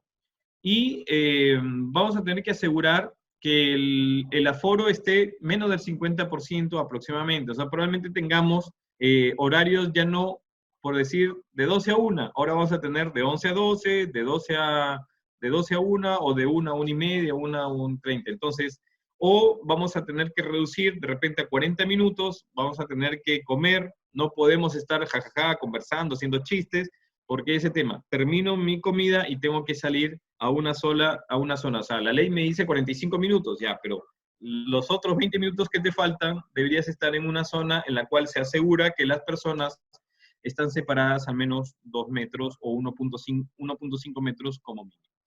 El tema de organización del trabajo, ahí es un tema bien importante, lo que hemos hablado hace un momento, el tema de escalonado en lo posible. Hay que ver la manera de los escritorios. Muchas veces podemos mirar en este tema de los call centers.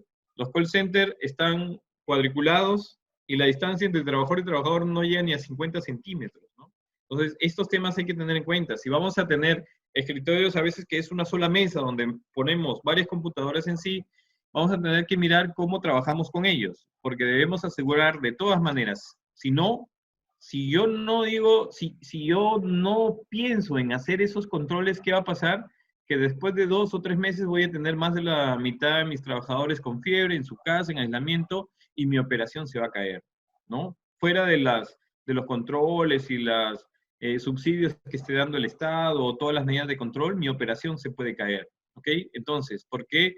Porque se cae, ¿cómo se llama?, más del 50% de los trabajadores y no hay forma de que mi operación ya sea. Entonces yo tengo que reinventarme para ver cómo voy a organizar mi trabajo. Y tiene que ser por áreas, o sea, en esta área no es la misma realidad de mi área de talleres, de repente la área de talleres es más disperso, no tengo problemas, son personas de alguna manera más jóvenes, de repente mis oficinas gerenciales tengo mayor personas, obviamente en oficinas gerenciales podrías tener personas con mayor experiencia, pero con más edad, con más enfermedades de fondo. Eso lo tienes que trabajar mucho con tu médico ocupacional, que tienes que estar mirando caso a caso. Si son 1000 trabajadores, vas a tener que trabajar mucho, porque tienes que realmente mirar caso a caso y clasificarlo en un riesgo mayor, medio o bajo, ¿no? Dentro de lo que es los riesgos en sí para la exposición.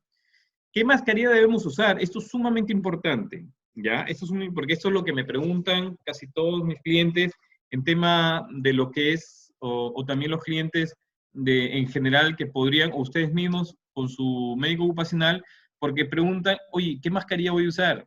¿Es la de tela? ¿Es la N95? ¿La N95 verde? Obviamente una N95 tiene mucha efectividad sobre el tema de la protección, pero tengo que mirar cómo van a venir. Si bien es cierto, no tienen la misma efectividad una mascarilla de tela, sin embargo, el usarla se ha demostrado en estudios que sí tiene efectividad sobre la comunidad. ¿Por qué?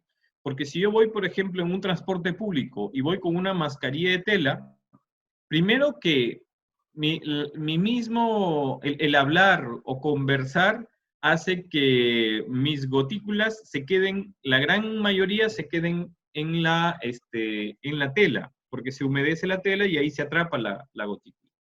Sí, es cierto, han hecho experimentos con los desodorantes, pero hay que tener en cuenta que todas nuestras gotículas cuando hablamos no son aerosoles, no todo es aerosol. O sea, el desodorante cuando lo hacen pasar y que pasa, ese es un aerosol bien fino. Nuestro hablar, cuando hablamos, cuando conversamos, no todo es aerosol. Hay una gran parte de nuestras gotículas que generamos que son gotas gruesas y que sí se detienen en el tema de una tela. Entonces, si yo voy a estar en una zona de alta concentración donde yo, por ejemplo, atiendo al público, ¿no? Como por ejemplo un banco o no sé, una entidad del Estado que está trabajando con el público, ellos sí necesitan una N95 porque tienen mucha interacción con muchas personas. Y no solo eso, podríamos tener barreras de aire, también cortinas de aire, algo por el estilo, porque eso ayuda a dispersar la posibilidad de contacto con la persona.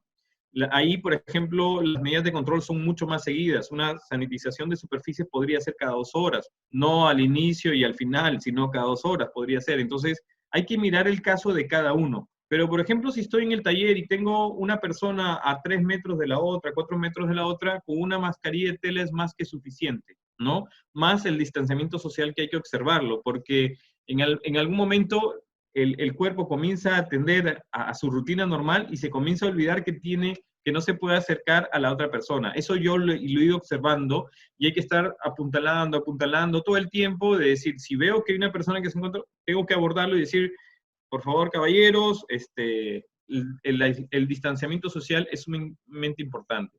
Hay que no confundir aislamiento social con distanciamiento social. Y para las labores de mayor complejidad, como el tema de médicos, sí necesitas el lente completo, porque también podría haber un aerosol que el lente lo cubre, o al full face, que eso ayuda mucho a tener mucho mayor protección en personal de riesgo.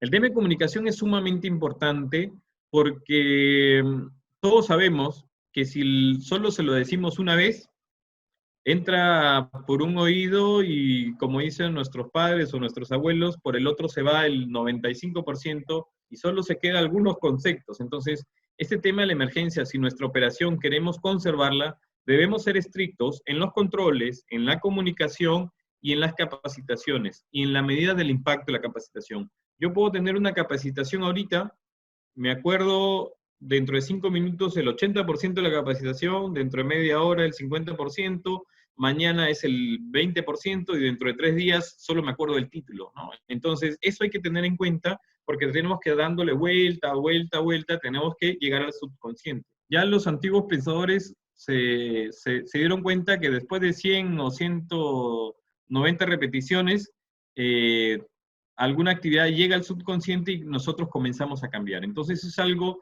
del día a día, es un trabajo de hormiga, el tema de estar exigiendo el tema y sus inspectores o supervisores de seguridad, que si bien es cierto van viendo los riesgos propios de la empresa, tienen que cumplir un rol de supervisión también contra este tema del COVID-2 o de la enfermedad del COVID-19.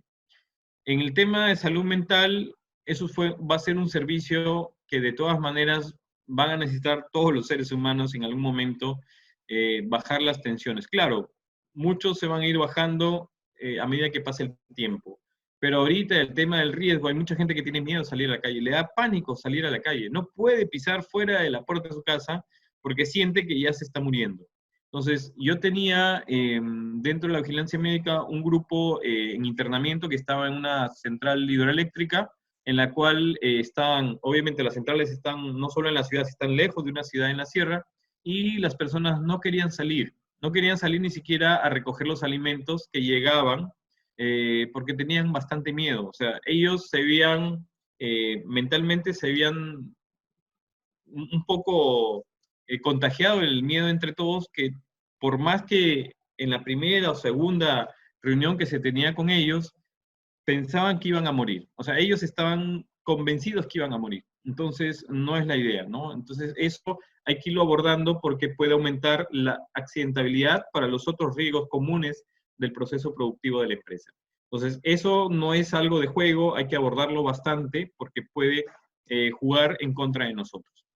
Y todo lo que es inspección de seguimiento, como habló muy bien el ingeniero Parimango hace un momento sobre la metodología que explicó, si no tenemos un plan de trabajo que cumpla con todas las medidas de control que hemos visto, justo hoy día salió un decreto de urgencia con los implementos mínimos para lo que es controles, porque ya se están obviamente vislumbrando el tema que el 27 vamos a regresar a trabajar, no todos, pero con algunas medidas de control que me imagino que el Estado lo va a ir implementando poco a poco, pero ya hay un decreto de urgencia con todo lo que hemos estado justo conversando en estas diapositivas, que lo hemos ido preparando de hace algunos días atrás, porque hemos ido no solo mirando nuestra realidad, también hemos visto la realidad de cómo ha hecho China, cómo ha hecho España, cómo ha hecho Italia, en sus empresas, cómo han ido implementando. Ya también, por ejemplo, el Ministerio de Trabajo de España, ahí lo pueden buscar en internet, ha publicado un plan de retorno al trabajo, ¿no? Eso es muy importante, que cada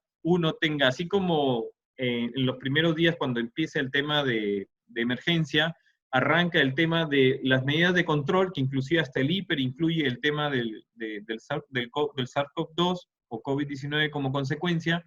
Es también importante tener un retorno al trabajo, un plan de retorno al trabajo. Ya hay algunos ítems generales bastante de lo que se ha publicado el día de hoy, pero tenemos que aterrizarlos a nuestra realidad, a nuestro presupuesto, ¿no? Hay muchas empresas que no las ha golpeado mucho, hay otras empresas que casi las ha desaparecido, y eso hay que tener muy en cuenta a la hora que organizamos nuestro plan de trabajo, ¿no? Por ejemplo, algo que les digo que es que ya lo he probado. Por ejemplo, este túnel de desinfección. Un túnel de desinfección, si yo voy a tener una empresa que todos los días entran 1000 personas, sí, sí, la inversión ayuda mucho por el volumen de personas que está entrando.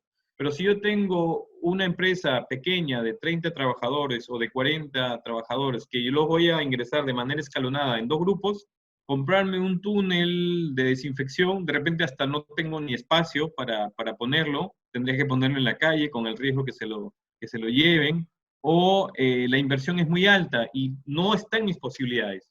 Pero, por ejemplo, sí se puede usar, por ejemplo, una solución a base de alcohol, que podría ser alrededor de 70% o 65%, que también el virus puede morir a partir de 62% para arriba, y podría también generarlo con un compresor.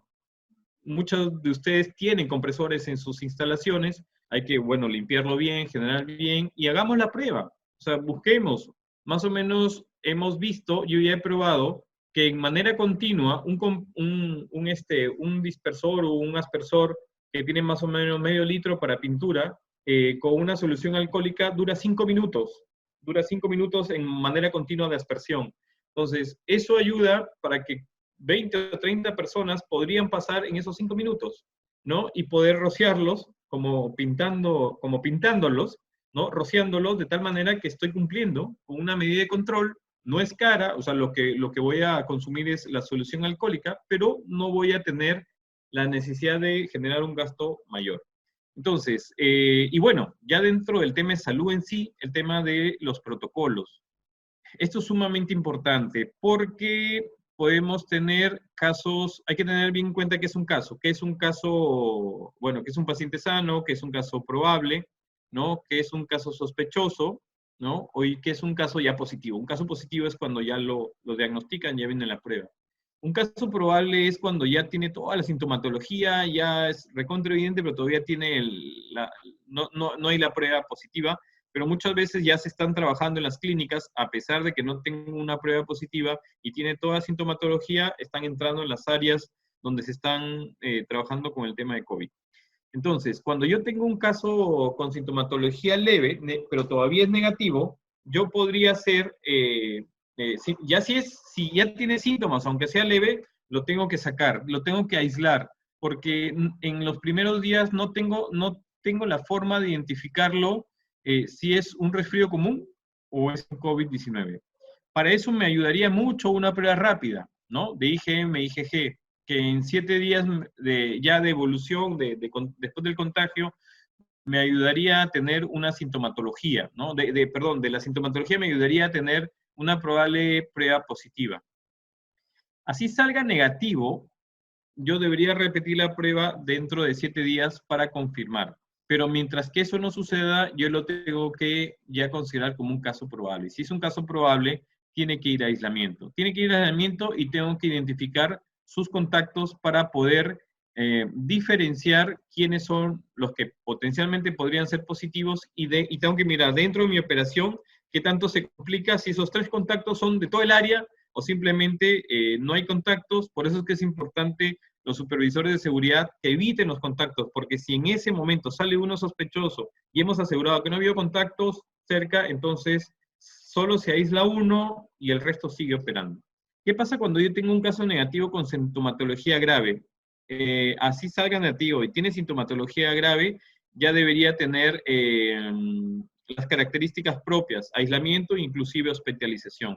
¿Qué pasa cuando ya tengo un positivo con sintomatología leve? Es muy parecido al anterior, aislamiento y búsqueda de contactos. Y cuando ya es una sintomatología grave o caso positivo con sintomatología grave, ya debemos apoyarlos para trasladarlo al hospital. Obvio, este tema es sumamente importante porque muchas veces sus trabajadores podrían, o sea, El seguimiento de estos casos es muy importante porque tenemos que ver su evolución, si va a peor, va a mejor o va con secuela. Hay que tener en cuenta, estos casos positivos con sintomatología grave que probablemente se vayan a la UCI, no sabemos cómo va a quedar ese pulmón. Y hay algunos estudios que dicen que hay probabilidad que quede como un enfisema pulmonar o quede algún problema crónico, que si es, por ejemplo, un buzo, probablemente nunca más pueda bucear, ¿no? O si es una persona que va a altura, que trabaja por encima de los 3.500, 4.500, vamos a ver cómo queda ese pulmón para esa altura. Entonces, todavía no lo vemos mucho, pero los médicos ocupacionales van a tener que trabajar perfiles diferenciados para mirar. Por ejemplo, para el tema de neumoconiosis necesitamos una placa que es póstero-anterior, pero para estos temas pulmonares probablemente necesitemos una antero-posterior, o sea, una placa diferenciada, diferente, o de repente algunas pruebas adicionales, ¿no? Que nos ayude a ver cómo quedó ese pulmón para ver si regresa a trabajar o no y después de cuánto tiempo, porque de repente la persona no es infectante, pero que queda con una secuela que podría ser recuperable después de 30 días. Entonces, vamos a tener que mirar eso no está en la parte todavía política, si es suspensión perfecta o si le pago con alguna alteración. Probablemente ahí entre mucho que ver el tema de la salud, el tema del subsidio, los descansos médicos, el certificado de incapacidad temporal y todo esto, pero eso es algo que se va a cargar bastante a lo que es el tema de salud ocupacional, el tema de recursos humanos, el tema de asistentes sociales, todo ese tema vamos a trabajarlo después. Esa parte es la prevención terciaria, ya cuando tratamos de que ese trabajador de alguna manera regrese a sus labores. Muy bien. Y finalmente hay que ver el tema de lo que es gestión general, de lo que es en sí, tenemos que tener un plan de trabajo para prevención de infecciones. ¿Qué hacemos durante? El médico tiene que hacer seguimiento de esos casos positivos para ver cómo van. Y tercero, cómo van a reingresar a trabajar el grupo sano y el grupo después de la enfermedad. No sé si estamos puestos Sí, a las preguntas que ustedes tengan. así es. Jaime, voy a proceder a leer algunas preguntas y Ya, perfecto. procedemos a responder. ¿Sí? Correcto. Bien. A ver, vamos a tratar de responder todas. Dice, bueno, ¿cuánto dura el virus en las superficies? El virus varía. Lo que más dura es en zonas metálicas, en plásticos. En cartón dura menos, dura horas, pero los estudios dicen que podría durar hasta 72 horas. Esto es algo variable, el tema de 72 horas, siempre y cuando, por ejemplo, la superficie no esté expuesta al sol. Por ahí dicen en 9 horas en el asfalto, probablemente en Estados Unidos, bajo la nieve o algo por el estilo, pero bajo el sol da menos de ese tiempo, ¿no? O sea, hay que tener en cuenta algunas características sobre eso, pero no tenemos toda la información, nadie tiene toda la verdad absoluta, así que vamos a tener que hacer desinfección de superficie de manera continua. Ok. ¿El COVID-19 puede ser aplicado como enfermedad ocupacional en el caso que el trabajador adquiere esa enfermedad en el lugar de trabajo? Eso es una pregunta bien importante, pero tiene que estar relacionado al trabajo, al puesto de trabajo. Si un médico en un hospital adquiere la enfermedad, dentro de su proceso de trabajo, es una enfermedad relacionada a su puesto de trabajo. Ojo, hay que tener en cuenta, la salud ocupacional es medicina ocupacional y ambiental, ¿ok? Entonces, por ahora, los seguros no están cubriendo el tema de que si yo me infecto, porque no hay forma de identificar si te infectaste en el bus de transporte, por ejemplo, público, o te infectaste en tu casa, o te infectaste en el trabajo. Este es un tema bastante sensible. Sí lo cubriría en un personal sanitario, por ejemplo. Ok. Otra pregunta. ¿El COVID-19 podría ser añadido a la lista de enfermedades ocupacionales? Es el mismo principio. Para el tema de hospitales, sí, claro. Sí, es una enfermedad, o sea, lo que pasa es que es un agente biológico. Hay que tener en cuenta, o sea, cuando miramos el tema de una exposición, si mi trabajo es trabajar con fuentes, con reservorio, sí, obviamente es una relación directamente al trabajo.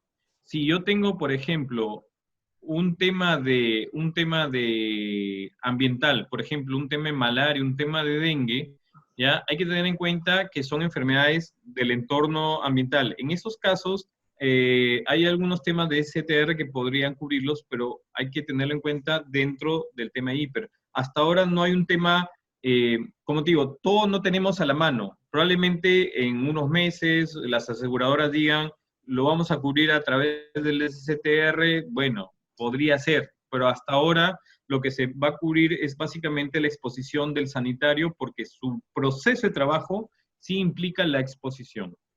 Ok.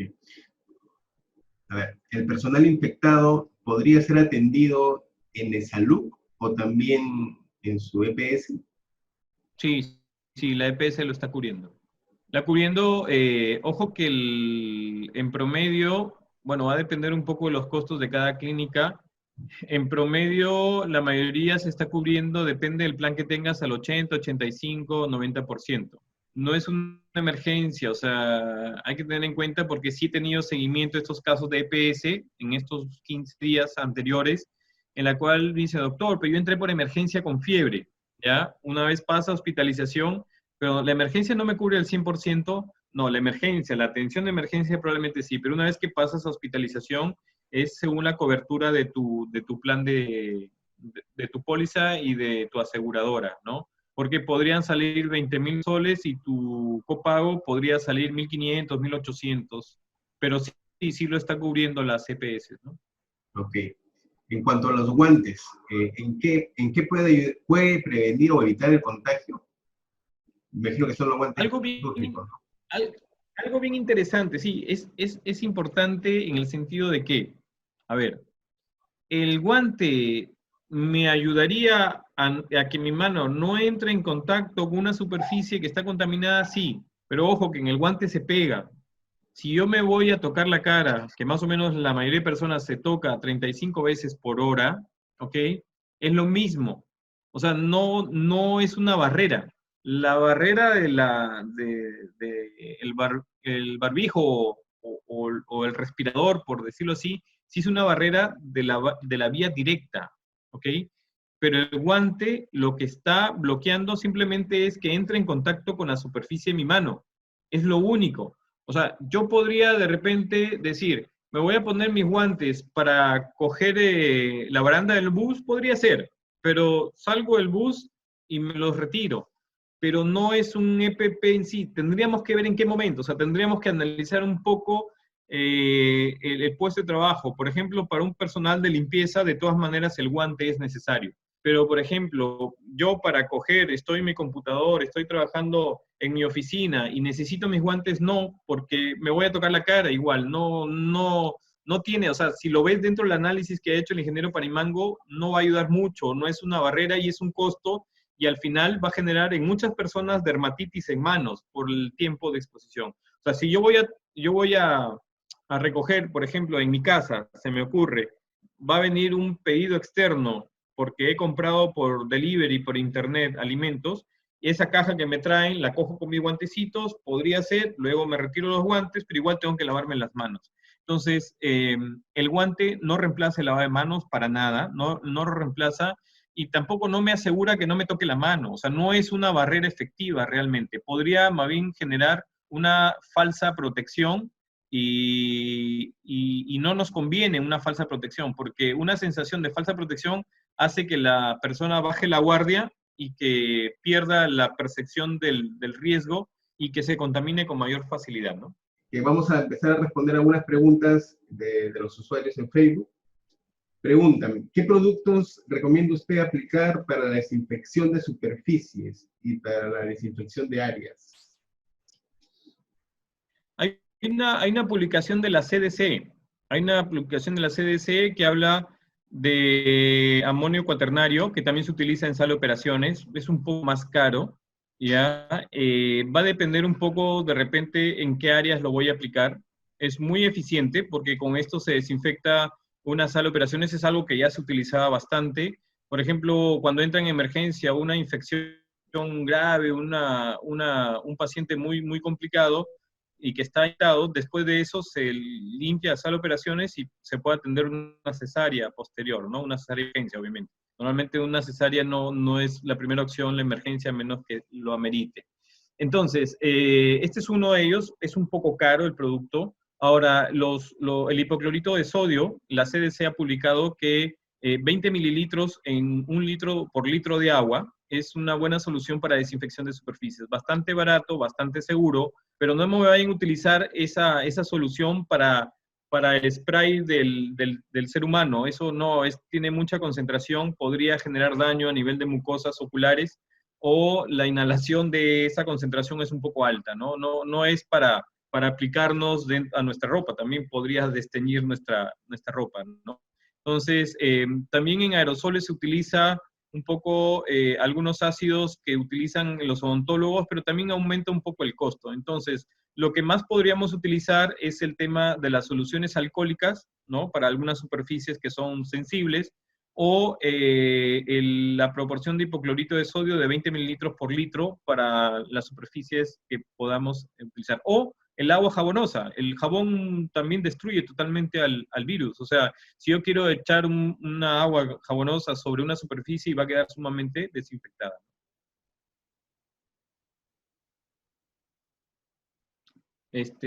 Tu micro, Herbert.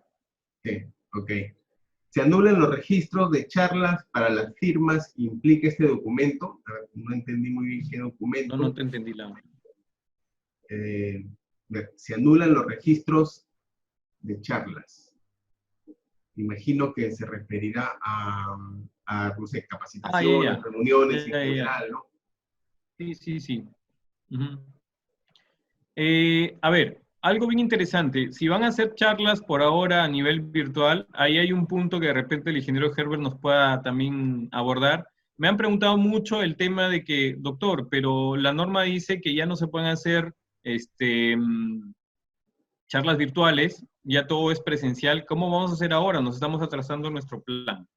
Entonces, ese es por un lado, ya esa es una pregunta abierta. El dos, los registros en físico, por lo general, por ahora no. Podemos utilizar fotografías, podemos utilizar captura de pantalla si es que es un tema digital, podemos utilizar algún otro método. Inclusive, les paso el dato. El Google, o sea, en general, en todas las herramientas de Google, cuando entramos, por ejemplo, en la parte superior que tenemos el Drive también, hacia abajo tiene uno que dice formularios. Entonces, si estamos con varios trabajadores en su casa, en diferentes partes, yo puedo hacer un formulario, un cuestionario y se lo mando por WhatsApp y ellos lo responden. Y el Google me va a reportar el reporte de las personas que han pasado su examen de alguna capacitación. Esos son medios digitales que me van a ayudar ahorita y que son registros y que por el tema de emergencia no creo que la Sunafil se ponga tan exquisita en una supervisión de que durante el tema de emergencia no tenga una lista y tenga una lista virtual, ¿no? Sí, ahí para ahondar un poco más en este punto, si bien es cierto, en las últimas disposiciones de seguridad laboral que fueron publicadas a finales del 2019 e inicios de 2020, antes de la pandemia, pues hacían obligatorios los cursos de seguridad y salud, los cursos que están aprobados en el plan anual. No se tenía contemplado esta situación. Entonces, todavía el Estado no determina en estos casos qué hacer, pero el mismo presidente ha indicado que estamos en una guerra contra este virus. Entonces, en una guerra tenemos que aplicar todos los controles necesarios que eviten que nos contagiemos. Entonces, definitivamente, esto va a salir en algún momento, me imagino, algo relacionado a retomar el tema de los cursos virtuales para ciertas áreas probablemente, pero por ahora, como dijo el doctor Jaime, podemos aplicar capturas, usar la tecnología, hay un software que aprovecho para comentarles, tenemos una versión gratuita de Y Te Prevengo, en la cual puedes hacer inspecciones incluso y los trabajadores pueden firmar digitalmente y ya tienes un registro, o las asistencias también pueden firmarlo desde su celular ellos mismos en su celular firman la asistencia y es un registro. Entonces, tenemos que aprovechar la tecnología porque tenemos esta situación de crisis en este momento, ¿no? Por ese lado, podríamos tener algún sustento, ¿no? Bien, aquí hay un punto importante que vamos a tratar de responder. El SCTR cubre si te contagias en el trabajo, entiendo.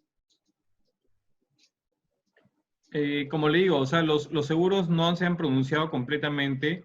Sin embargo, tendríamos que entender que la exposición tendría que ser por la descripción de puesto de trabajo. O sea, si yo estoy como operador de limpieza expuesto a agentes biológicos, en principio debería cubrirle el STR si es que me contagio por cualquier enfermedad biológica, obviamente. Pero si mi puesto de trabajo es, se me ocurre estar en TI, en el área de TI, por ejemplo, de tecnología de la información, mis actividades no están relacionadas a una exposición biológica. Entonces, por principio, hasta el momento no se está cubriendo ese tipo, ¿no? O sea, el tema de contagio es como un contagio de la comunidad, ¿no? Es como un tema de contagio de comunidad. Ahora, es posible que se pronuncien, todavía no he visto que ninguno se haya pronunciado sobre ese punto, que diga que a partir de julio todos los que se contagien en el trabajo los va a cubrir el SSTR. Es una línea bien fina porque determinar que te contagies en el trabajo, o en tu casa, o en la comunidad, o en el mercado, o comprando algo, es bien sensible. Entonces, estos temas de cobertura de seguros están relacionados a la causa-efecto. Si yo demuestro que efectivamente la infección estaba en la persona y está relacionada a todos, es posible que podamos lograr la cobertura del STR. Es algo que todavía los seguros no se han pronunciado y vamos a estar atentos a que se pronuncien si todos se van a coberturar o simplemente los temas sanitarios. Lo que sí, el tema sanitario, los que están trabajando en limpieza, el tema sanitario, sí les va a cubrir el tema del STR. Ahora, que si el médico se contagió en su casa y determinar que está expuesto a 10 pacientes, obviamente primacía de la realidad, ¿no? O sea, tienes 10 exposiciones y obviamente la causa-efecto es más probable. Claro, en ese caso, pues los médicos es su trabajo, ¿verdad? Y están Es su expuestos trabajo. a distintos virus. En el caso del trabajo, el virus no se genera haciendo el proceso, efectuando los procesos de Correcto, producción, ¿no?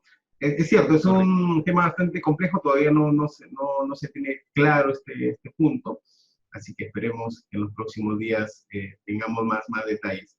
Vamos cerrando con algunas consultas más.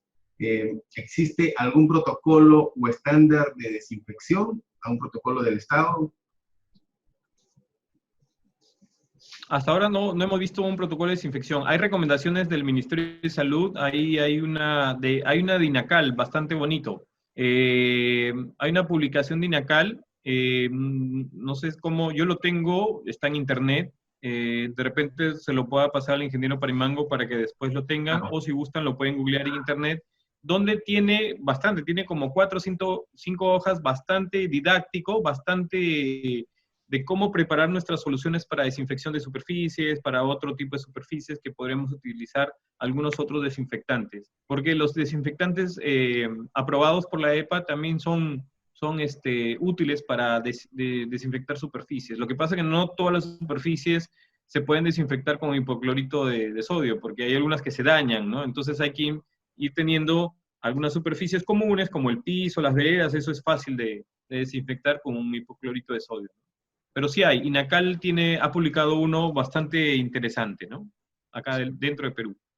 Vamos a responder una pregunta de los respiradores, a ver, tal vez podemos hacerlo en conjunto. A ver, menciona Rafael, dice, he visto personas usando respirador con filtro 7093, 6001, ¿no? Mejor, me imagino que deben ser estos con cartuchos, ¿no? ¿Estos son mejores, menciona, que el N95 o no? Y si estos N95 son descartables, ¿no? O cómo debemos cuidarlos. Es una buena pregunta. Algo que es bien importante, si es un respirador tiene dos partes, la parte de la silicona que va a la estructura de la cara y el cartucho, ¿no? El cartucho, si bien es cierto, hay que tener en cuenta que el virus no vuela solo. Hay algunos virus que podrían volar solos, como el tema del sarampión, ¿no? Por ahí tienen mayor probabilidad porque pesa menos y podría estar suspendido más tiempo en el aire. Por eso es que una persona con sarampión puede contagiar a 12 personas en un solo momento, ¿no? Acá contagia a 2.4 personas este tipo de virus porque es un virus pesado.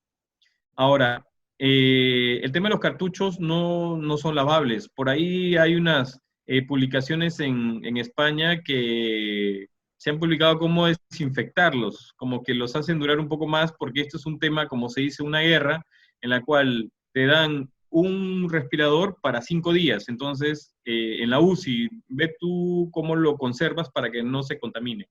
Es un poco difícil, desde la primera hora que está y ya está contaminado, ¿no? Entonces, los cartuchos sí pueden durar más de un día,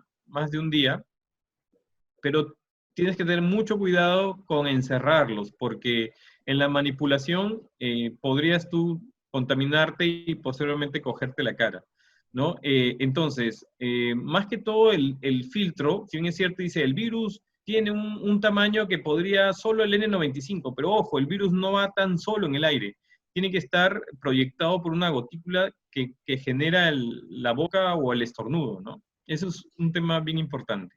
Ok, perfecto. Sí, y bueno, en cuanto a desechables, el N95, si el trabajador percibe de que no le está protegiendo o está rota alguna parte del respirador, pues debe solicitar el cambio de inmediato, ¿no? Si el respirador descartable o desechable ya tiene contacto por producto del trabajo por líquidos, grasas, aceites, también debe ser desechado, ¿no? Debe solicitarse el cambio. Vamos a hacer las últimas preguntas. Aquí vamos a ver unas preguntas de Facebook. Indican, bueno, hay una pregunta un poco controversial. Indica, Sunafil nos está pidiendo registros de capacitación, muy aparte de la evidencia fotográfica. ¿Qué podemos hacer? Bueno, es cierto, Sunafil sigue, Sunafil sigue, bueno, está en actividad, está más aún, está verificando el cumplimiento de las medidas de restricción y de seguridad que ha indicado el Estado. Bueno, aquí es un caso complejo, bueno, indican que es Sunafil. Como les menciono, por mi parte, si hemos elaborado un análisis de riesgo rápido del COVID y podemos determinar que uno de los puntos de contacto es justamente manipular objetos, pues es una vía de transmisión. Entonces uno de los controles temporales pues es no firmarlos y tomar fotografías como sustento, ¿no?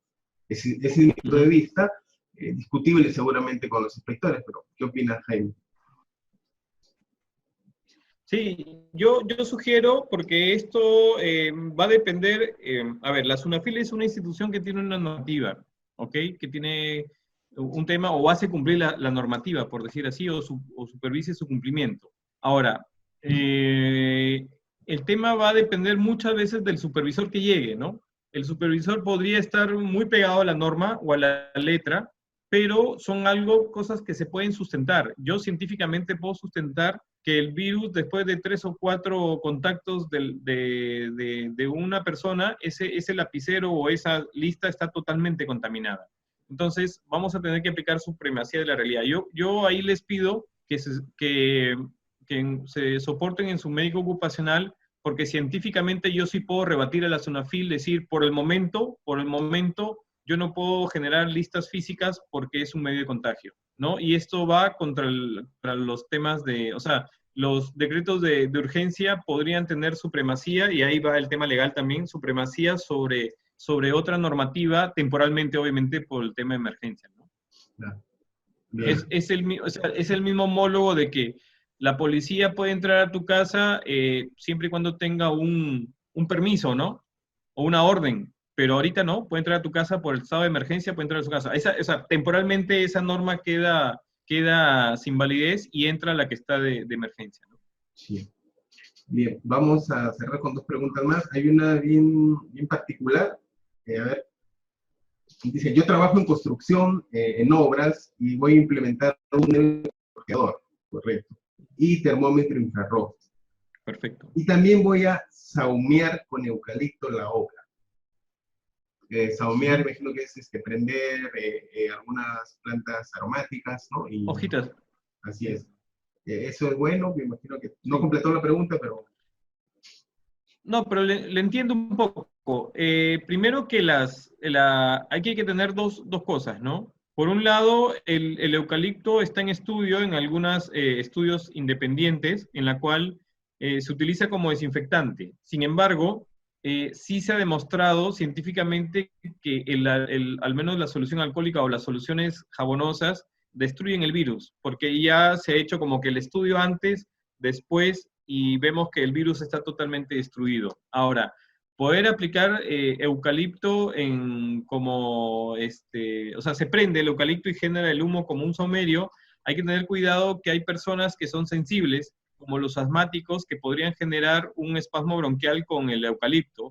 Así que tener mucho cuidado, vais a tener unas 10 personas por ahí, pasan y entran después a trabajar con su espasmo bronquial. Entonces hay que manejar mucho cuidado porque el saumerio es un producto sólido en suspensión que para pasar tendría que tener un respirador, ¿no? Bien, perfecto. A ver, siguen llegando algunas preguntas. A ver, el protocolo para las empresas asociadas al Comité General de Obras de Edificaciones de CAPECO para la prevención de salud en obras ante el COVID-19 está legalmente validado por el Estado. Antes que intervenga Jaime, bueno, el el que he podido revisar como protocolo oficial es el protocolo del sector agrario, ¿no? Ante casos sospechosos o confirmados de COVID-19, que se indica recomendaciones específicas tanto para agroindustriales como para agricultores que trabajan de forma independiente, ¿no? ¿Tú conoces casos, Jaime, de protocolos ya aprobados por el Ministerio de Trabajo o Ministerio de Salud para otros sectores? Ha salido el día de hoy un decreto de urgencia que es un protocolo genérico.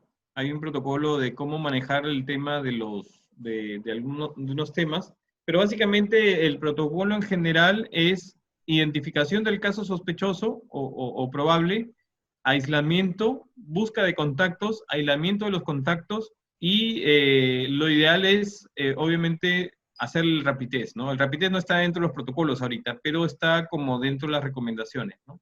Pero básicamente es aislar, o sea, identificar al sospechoso y aislarlo para que la operación no se caiga. Acá tenemos un caso muy claro del tema si es que no me equivoco, una de las mineras grandes que tenemos en el Perú, que cuando llegó los primeros casos los pudo aislar, pero después que llegó a tener mucho más casos, ahora ha tenido ya casi 60 casos, va a tener que a tener una cuarentena, cerrar la operación, ¿no? Bueno, hay temas puntuales que no se pueden cerrar en una minera, pero va a cerrar toda la operación por unos días hasta que salga. Si no lo cierra y llega primero 60, luego a 120, luego 200, 400, va a tener un problema mucho más grave, ¿no? Podría tener un cierre mucho más prolongado y un impacto económico mucho más grave, ¿no?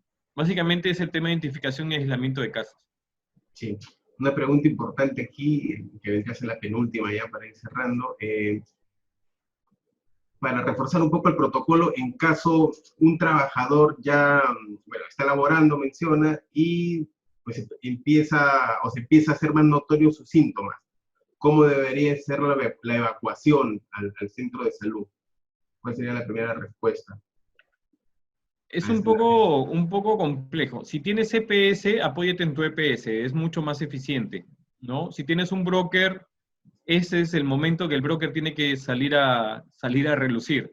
Normalmente el broker tiene que ayudarte a que esta operación se realice. Sí, o sea, podría ser, hay unos casos que son de una complicación súbita, muy, muy raros, ¿ah? Muy raros, pero es una complicación súbita en la cual podría estar enmascarando el trabajador, no estar declarando que está enfermo, porque muchas veces, eso sí hay que tener muy importante, ¿ah? Muy importante. Muchas veces los trabajadores ocultan sus síntomas pensando que los van a votar, ¿no? Pero es peor, o sea, hay que concientizarlos porque es peor que siga yendo enfermo, porque en la fase de sintomatología la probabilidad de contagio se eleva porque obviamente tiene toda la sintomatología, toda la carga viral que tiene en el cuerpo y la probabilidad de contagio es mucho más alta. Entonces, el manejo de un tema complicado, primero es que si está en la casa, también se puede ayudar a través de la EPS, si es que es una ambulancia de alguna clínica cerca, si están funcionando. Y si no tuviéramos el tema de la EPS, lo único que queda es el 107, el 106 o el 113. Ok, O ir por su cuenta, ¿no? claro, Jaime, pero si está dentro de la empresa, la acción inmediata es aislarlo, ¿verdad? Aislarlo y Ah, claro, proteger a claro. él y a los que están cerca de él. Ujú.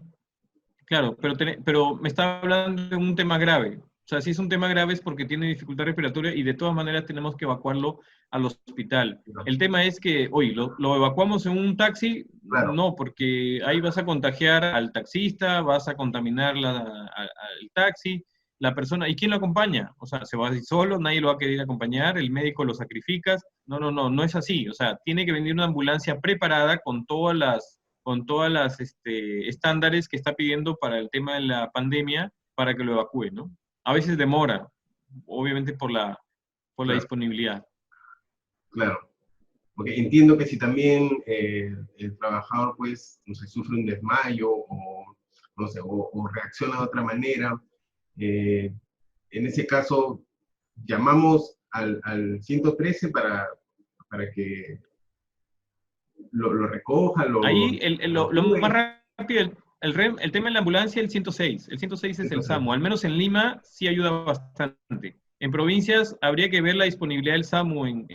O sea, eso también podría ser un tema regional. O sea, ¿qué pasa si esto me pasa, no sé, en el campamento, bueno, en el campamento de Morococha sí hay ambulancias, ¿no? Pero de repente hay otras empresas cercanas y a veces es la mancomunidad, es pedir apoyo a las empresas que están cerca, que son más grandes, para la evacuación de un paciente. Lo que pasa es que en la ciudad no es tan complejo, sí, podría demorar unas 2 o 3 horas una ambulancia, pero en las zonas remotas la mancomunidad ayuda bastante, porque ya hemos tenido alguna vez algún caso, porque soy médico consultor también de aseguradoras y de corredora de seguros, y cuando hemos tenido casos, muchas veces la empresa no tiene los medios y se pide apoyo a las empresas grandes que están cerca para que nos pidan el apoyo en la evacuación con las ambulancias de la otra. En tema de emergencia eso vale. bien, bien, para ir terminando, unas recomendaciones generales, Jaime. Sí, las recomendaciones generales es, primero, el tema de la información es sumamente importante, ¿no? No hay que basarnos en lo que salgan en las publicaciones en WhatsApp o a veces nos pasan información que no está validada. Tenemos que tener bien claro la información. Por eso es que el plan de comunicación de la empresa tiene que ser, por decirlo así, muy agresivo porque la información tiene que estar muy clara a los trabajadores. Segundo, entender o de alguna manera medir que el trabajador esté consciente, porque yo puedo decir algo y después de 20 minutos lo veo haciendo lo que le dije que no debe hacer. Entonces yo tengo que asegurarme de que me entendió. Ese es un punto, el tema de información. ¿Y qué es lo que debemos dar como información? Las medidas de nuestro plan de control. Recuerden, hay contenciones globales, hay contención regional política y hay contención, el tema puntual del plan de trabajo de la empresa. Entonces, las contenciones individuales. Las contenciones individuales es uso de respirador, lavado de manos con frecuencia, desinfección de superficies. El tema de la empresa ya tiene otro tipo de controles, ¿no? Con lo que hemos ido hablando, el ingeniero también Parimango ha hablado de la metodología, y es sumamente importante que lo tengamos bien claro, que esta información esté bien clara en nuestros trabajadores para que ellos colaboren con nosotros. Una persona desinformada va a actuar por desesperación y en la desesperación es el peor consejero para un tema de esta naturaleza. Así es. Bueno, yo para terminar, agradecerles a todos por estar conectados a esta conferencia online. vamos a efectuar algunas conferencias más en adelante. Como recomendación final, pues bueno, este es el momento de sacar a reducir el liderazgo en las organizaciones, ¿no? Es un punto crítico. Hay varias consultas que indican, pero que todos los controles son caros y las empresas han estado paralizadas. Es cierto, todos de algún modo hemos sufrido estos estragos, pero tenemos que tomar las mejores decisiones enfocándonos en dos cosas, ¿no? En el trabajador y también que el trabajo de ellos permita reflotar nuestras organizaciones. Como mencionaba el doctor, esto no va a ser pues ya, de inmediato empezamos todos a trabajar, así que habrá que ser un poco pacientes, habrá que acogernos a algunas medidas que está adoptando el Estado y así pues en los próximos meses poder llegar a un punto de equilibrio nuevamente y continuar con nuestros proyectos y nuestros planes. Pero nada de esto va a ser posible, o sea, de aquí a un año no vamos a poder normalizarnos si es que no nos cuidamos. Y ahora el cuidado es estar en casa y solamente salir para lo necesario. Y cuando se retomen las actividades, pues aplicar todas las recomendaciones de seguridad. Así como aplicamos los controles para trabajos de alto riesgo, ¿verdad? Ahora tenemos que aplicarlo con más medida para controlar este virus. Agradezco su atención a todos, despedimos al doctor Jaime Mendoza. Muchas gracias, Jaime, y hasta una nueva oportunidad. Muchas gracias. Muchas gracias a todos ustedes también. Gracias. Hasta pronto.